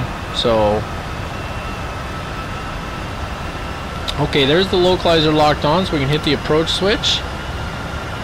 We're on VNAV path. Still got a little ways to go here. So that's the 5 miles, so it's 10 miles at the arc there, and then you can see, so that's 20 miles. We're still a little ways out from the airfield here, so we'll let the aircraft control the speed. We're below the glide slope, as we should be at this point, or where we should be. Frame rates are looking good. No complaints there right now. Let's hope that stays strong. Subway burgers. They don't make burgers at Subway. Hussein says minus 250. I'm not feeling the love here, Hussein. FS Pilots give me minus 69. A little bit of love. Fabian says minus 123. 507 via E and Echo Bravo. Okay, hold on. Let me pull it up here. CYYZ. Parking is 507. Is that north? No. It's only giving me gate options. Oh, parking. 7 suitable parkings. 507 ramp cargo. Alright, and that'll be via E and EB. So Echo and Echo Bravo. Fantastic. Alright, we're looking good here. Let's bring in that next flap setting. That should also cause the FMC to reduce speed, hopefully. Or maybe not. Hard to say. We might have to take over the speed ourselves. What's my exit, Shivam? Allie says minus 100. AJ says 173. Let's get this track IR working here real quick, guys. I gotta turn it back on. Make that go away. There we go. It's coming on now. You guys can't see it. That's good though. I like it that way. Alright. Track IR working. Coming back off. Little jump here. Boom. There we go. That caused a little bit of chop. So our frame rates have come down a little bit. We're holding around 22-ish. Doing alright though. Not doing horrible. We've had worse. We don't have any aircraft in front of us on approach, so that's good. Frames are struggling a little bit, so we may need to make changes to our Toronto. Alright, let's go ahead and take over the speed ourselves here. We're at 220, we're going to bring it down to 180. There we go. Let's hope those frame rates hold on strong here. Let's go Control Shift A, clearing airspace ahead of the aircraft just in case. And I think we're looking good here. Alright, bring in the next setting of flaps. There's flaps 10. I'm liking it. Things are looking good. B2 taxiway via Baker, November, cross 33 left. Well, if I'm landing 33 left, why do I exit to the side where I have to cross it? The visibility is bad. Yeah, it's pretty bad, isn't it? We're hanging tough on the frame rates. They're tolerable. Hello to Switzerland. Please show you the TCAS. It's on there. I don't know what you want to see. There's some aircraft up there and that's it. Just waiting to intercept the ILS here, guys. Waiting to intercept the glide slope. High speed exits are on the right. Okay, so I'm going to try and exit at Baker, or at Baker 2. How far down the runway is that? I might need extra space. Alright, we're looking good here. One more time, just double check here our VREF, our approach reference, 150. Little rough on the frames. Okay, gear down, flaps 20, bring the speed back to 150. Oh, now she's getting choppy, boys. Might have to let it auto land, huh? Let's see. Go Control Shift F11 again. One more time, and put commercial at 10. So see how that goes. See if that helps a little. Doesn't seem to be helping though, does it? Control Shift T. Let's just turn it off for the moment because the frame rates are crap. And I'm missing my flap schedule, aren't I? Oh, those frames just went in the toilet, guys. We were doing so good, too. That's a bummer. I don't think I'm going to be able to land it, guys. I think I'm going to have to let it auto land. These frames are pretty bad. I'm going to have to follow the directions that SHIVAM gave me. That's a real shame. I just cleared out all the traffic. I shut it off. Boy, it's junk right now though, isn't it? Now let's get the track IR on here just in case. There we go. I don't think I can land like this. It's pretty choppy. I think we should let it auto land. And take your FPS and dump on them. That's terrible. Yeah, that's not pretty at all, guys. That's even after clearing. So I turned all the traffic off. So that's just this. 1,000. So I may need to redo everything as far as Toronto goes, huh?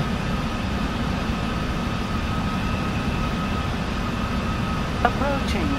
3 left.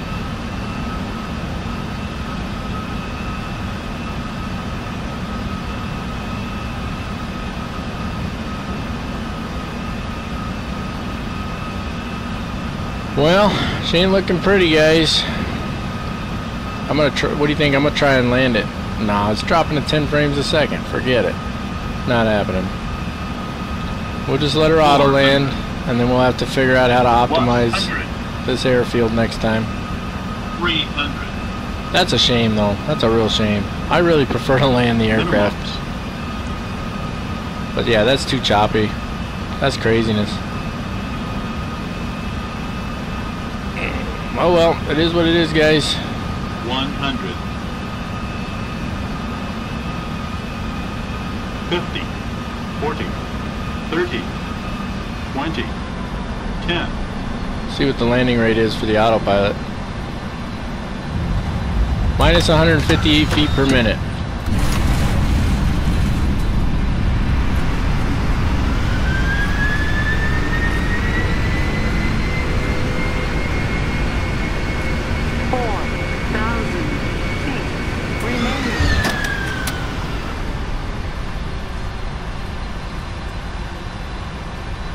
Alright, I don't know if this is Bravo 2 here. Remaining.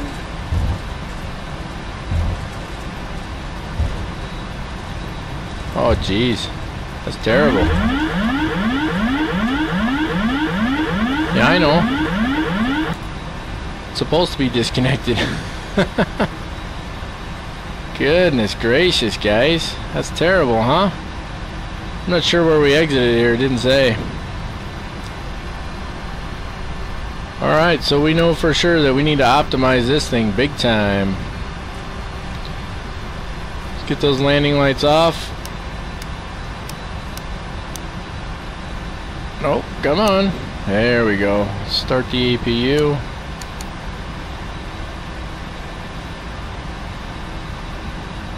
And let's see where we're at here. And the frame rates came back a little bit on the ground, but on approach they were terrible, huh? Okay, track IR coming off for a minute. Turning Ultimate Traffic Live back on. And let's take care of our after landing checklist. Let's see. Smooth. Where are my track IR settings? What do you mean where are they? Or what are they? Oh, I don't know. I'd have to take a look.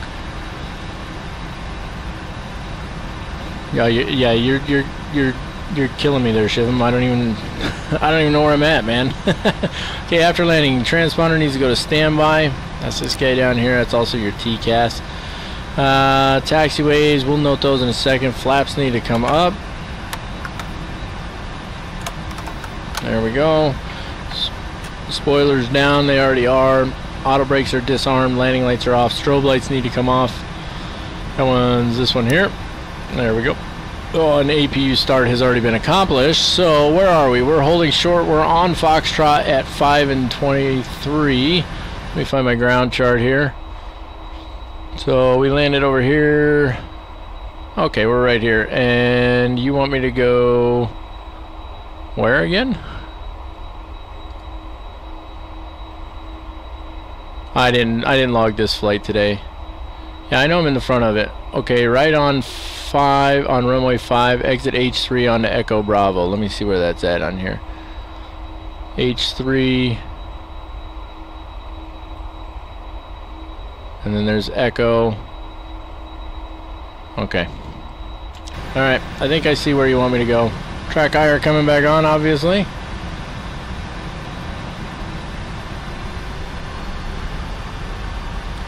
And let's make sure we don't have any traffic approaching since I turned it back on. Doesn't look like it. Boy, that speed went up quick, huh? Jeez. Well, the scenery looks fantastic. So we'll just have to figure out how to optimize it. Alright, so I'm going to exit on H3, right?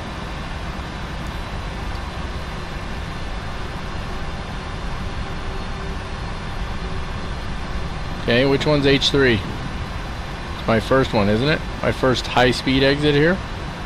I think so, yeah. So it should be that one. Because I was on Foxtrot. On runway 055,100 Yeah, the frame rates aren't doing good. 20 frames a second is the best we're doing right now. It's not horrid, but it's not great either. It's kind of hard to figure out to control your speed when it's like that.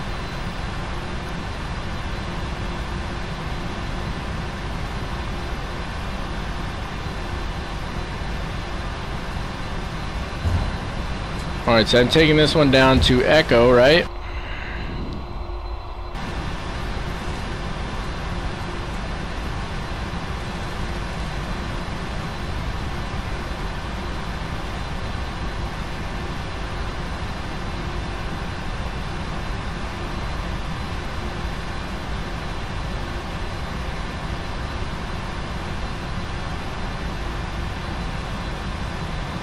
Let me pull my chart back up here. So down to Echo and then hang a right, and then where am I crossing at?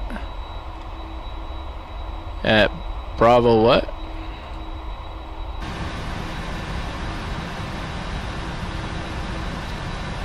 To Echo Bravo to 507. So right on Echo, then to Echo Bravo, then to 507.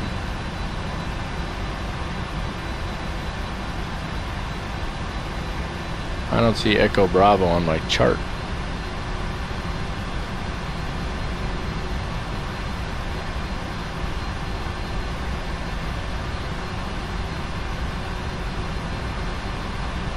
I'm assuming that you're taking me to Vista Cargo. Echo Bravo's not on this chart, man.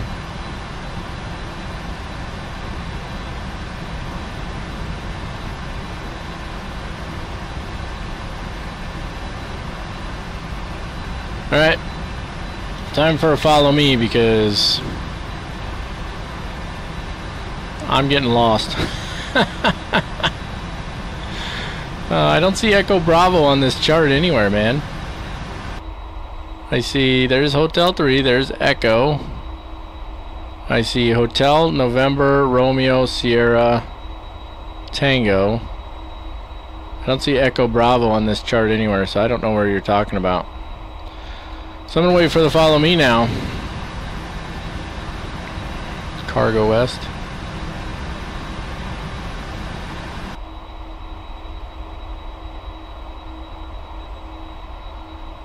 Oh, in the middle there. Oh, there's Echo Bravo down there.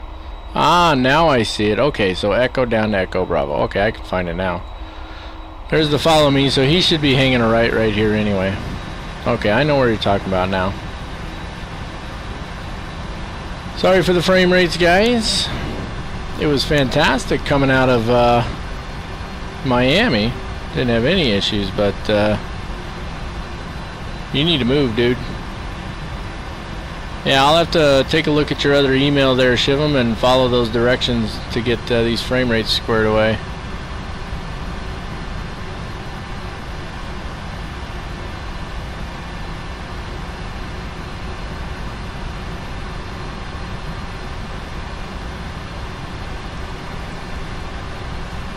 Get a move on there, Mr. Follow Me.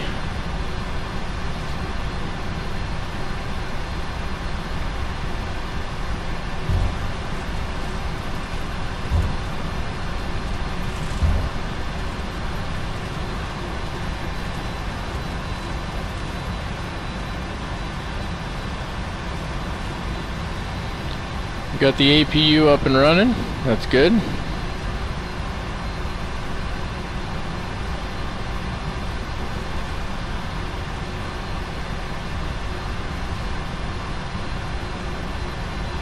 Yeah, it's just too choppy for anything productive. It's a shame, but I'll take a look at that other email you sent me, Shivam, and I'll see if I can optimize it a little bit. Maybe do a couple test flights into here or something.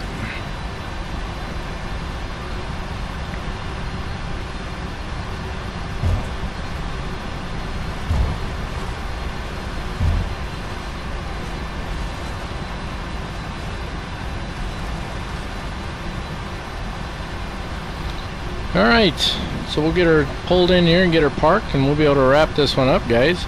Appreciate everybody jumping on here. It's great to have the interaction. I always enjoy it. I'm starting to really enjoy these late live streams again. I like having the opportunity to interact and chat with everybody and stuff. It's a lot more fun than just sitting here staring at the screen and flying, you know.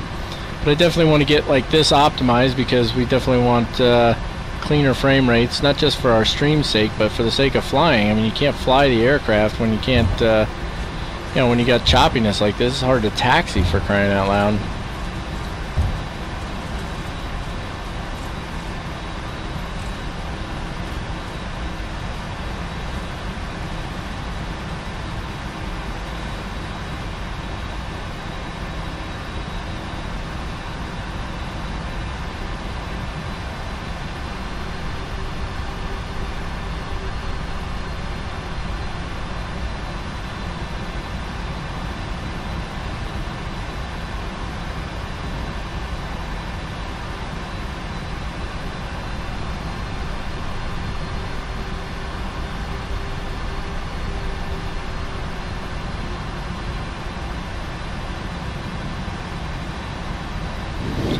You should get paid. Thanks, Shivam.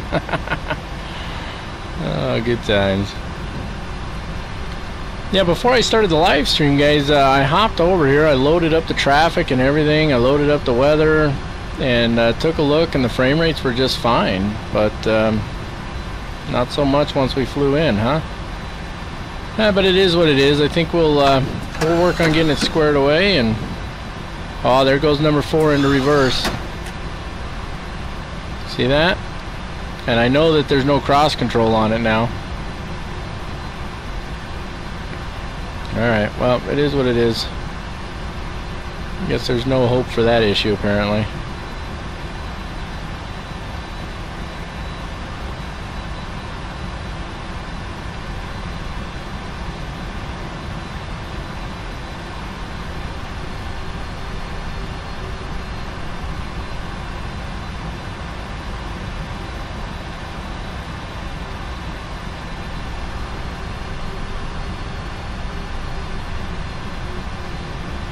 Guess I don't get a ground guide on this one, huh? Looks like I overshot it just a little bit there, guys. It's alright though.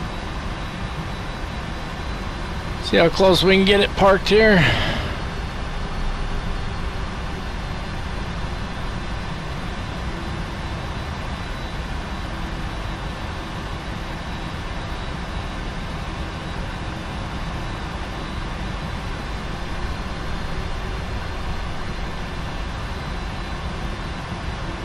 I think that's going to be it right about there. Track hour coming off. Big jump. Frame rates in the toilet. Park and brake on, maybe. There we go. Park and brake on. Jump up here. Let's get the power on. Get those engines shut off. And let's see how our parking job was. Look at that. Spot on. Right where I wanted to be, guys. That's awesome. Alright, back inside the aircraft here. And, well, what do you say we get GSX doing their thing? Let's request deboarding. And let's pop this up and we can open up some doors for them here real quick. Menu, FS actions, ground connections first. Let's set the chocks. Connect ground power, we'll get to that in a minute. And then let's open up some doors. So entry 1, and then they're going to want us to open that one for whatever reason. And then cargo, we got side cargo comes open. The side cargo does not like to open. Aft cargo, forward cargo, and then for side cargo you have to have, I think, one of the external powers running or something. It's weird the way the side cargo works. Maybe if we turn off APU Gen 2. Yep. For whatever reason, if Gen 2 is on for either the APU or the external power, it doesn't like it. Alright, that should start the offloading process. Let's take care of our parking position checklist. Parking brake is set. We're done with ATC thanks to SHIVAM. APU Gen 1 and 2 are on. We're actually on just Gen 1 right now. APU bleed needs to come on. There we go. Engine bleeds all go off. Maybe. There we go. Engine bleeds are off. Engine hydraulic pumps go off. That's these 4 down here. Fuel control switches are already cut off. Seatbelt signs, I don't really care if those go off. It's just us in here anyway. Doors are open. Gangways enabled. Beacon lights can go off. Come on. There we go. Beacon lights off. Ground power on if available. External power 1. We'll go 1 and 2 for the moment, but we'll need to turn 1 or 2 off if we want to close that door. APU bleed can now go off. APU can go off. Yaw dampers off. Hydraulic demand switches all off. Continuous ignition, we never turned it on. Auto start can go off. These guys can go off. No, I'm sorry, those need to stay on. No, it's the bus ties that stay on, right? Generator controls can go off. Left and right utilities can go off. All the fuel pumps can come off. Window heat can go off. Packs can go off. Trim air, aft cargo heat, all that stuff goes off. We're going to leave the bus ties on. We're going to leave the external power on, and we're going to leave the ground power connected, as well as the IRS alignment is going to stay as is. And therefore, ladies and gentlemen, again, I do apologize for some crummy frame rates near the end there. I'll work on optimizing this particular scenery so we don't run into that issue again. What do we got over here in the comments? KATL to KMSP would be fun to do sometime. Yeah, I'm actually planning on doing that as the retirement flight for the Delta Airlines 747 once I can afford to pick up MSP, Jay. Let's see. Yep, ground service terminated. Oh, that is the gate they park at. Cool. Yeah, I'll have to drop the settings down. I'll take a look at that email you sent me and get that squared away. Unifly, how you doing, buddy? Great to have you here. I took a look at your Facebook page and clicked the like button. Thanks for sending me that way. I'm off to go skiing. Been a pleasure. Take care. Have fun breaking your legs. Thanks, Allie. I appreciate it. I do fly the Quality Wing 787. Unifly, you're going to have to hop over to my YouTube channel and hit the subscribe button and start taking a look at those videos, my friend, because I've got several of them in there, including a full flight tutorial on that aircraft. So yeah, the landing wasn't terrible, but it wasn't great because, yeah, what a pain. But anyway, that's going to wrap it up for this one, guys. I appreciate all of you joining me here. I had a lot of fun. I always have a lot of fun with you guys. It's fantastic. Maybe do another live stream later today. I don't think so. Probably going to do a video instead. We'll see how it goes. But in the meantime, don't forget to hit the subscribe button if you haven't already done so. You can like us on Facebook. Lots of stuff starting to go on over there, so please make sure that you like us over on Facebook. You can still follow us on Twitter. If I start seeing some activity there, I'll start making use of it. And you can still follow us on Twitch at Captain Mac 3588. We'll see how long that's going to last. I don't know if I'll be streaming on Twitch anymore. Just don't really get any viewers over there. I get a lot more over here, so we'll probably stick it out over here. We'll see how it goes. Thanks for the subscribe, Unifly. I really appreciate it. And that's it, guys. That's it. That's all. No more. So as always, until next time, keep the blue side up, unless otherwise instructed by ATC. God bless you all, and have a fantastic day.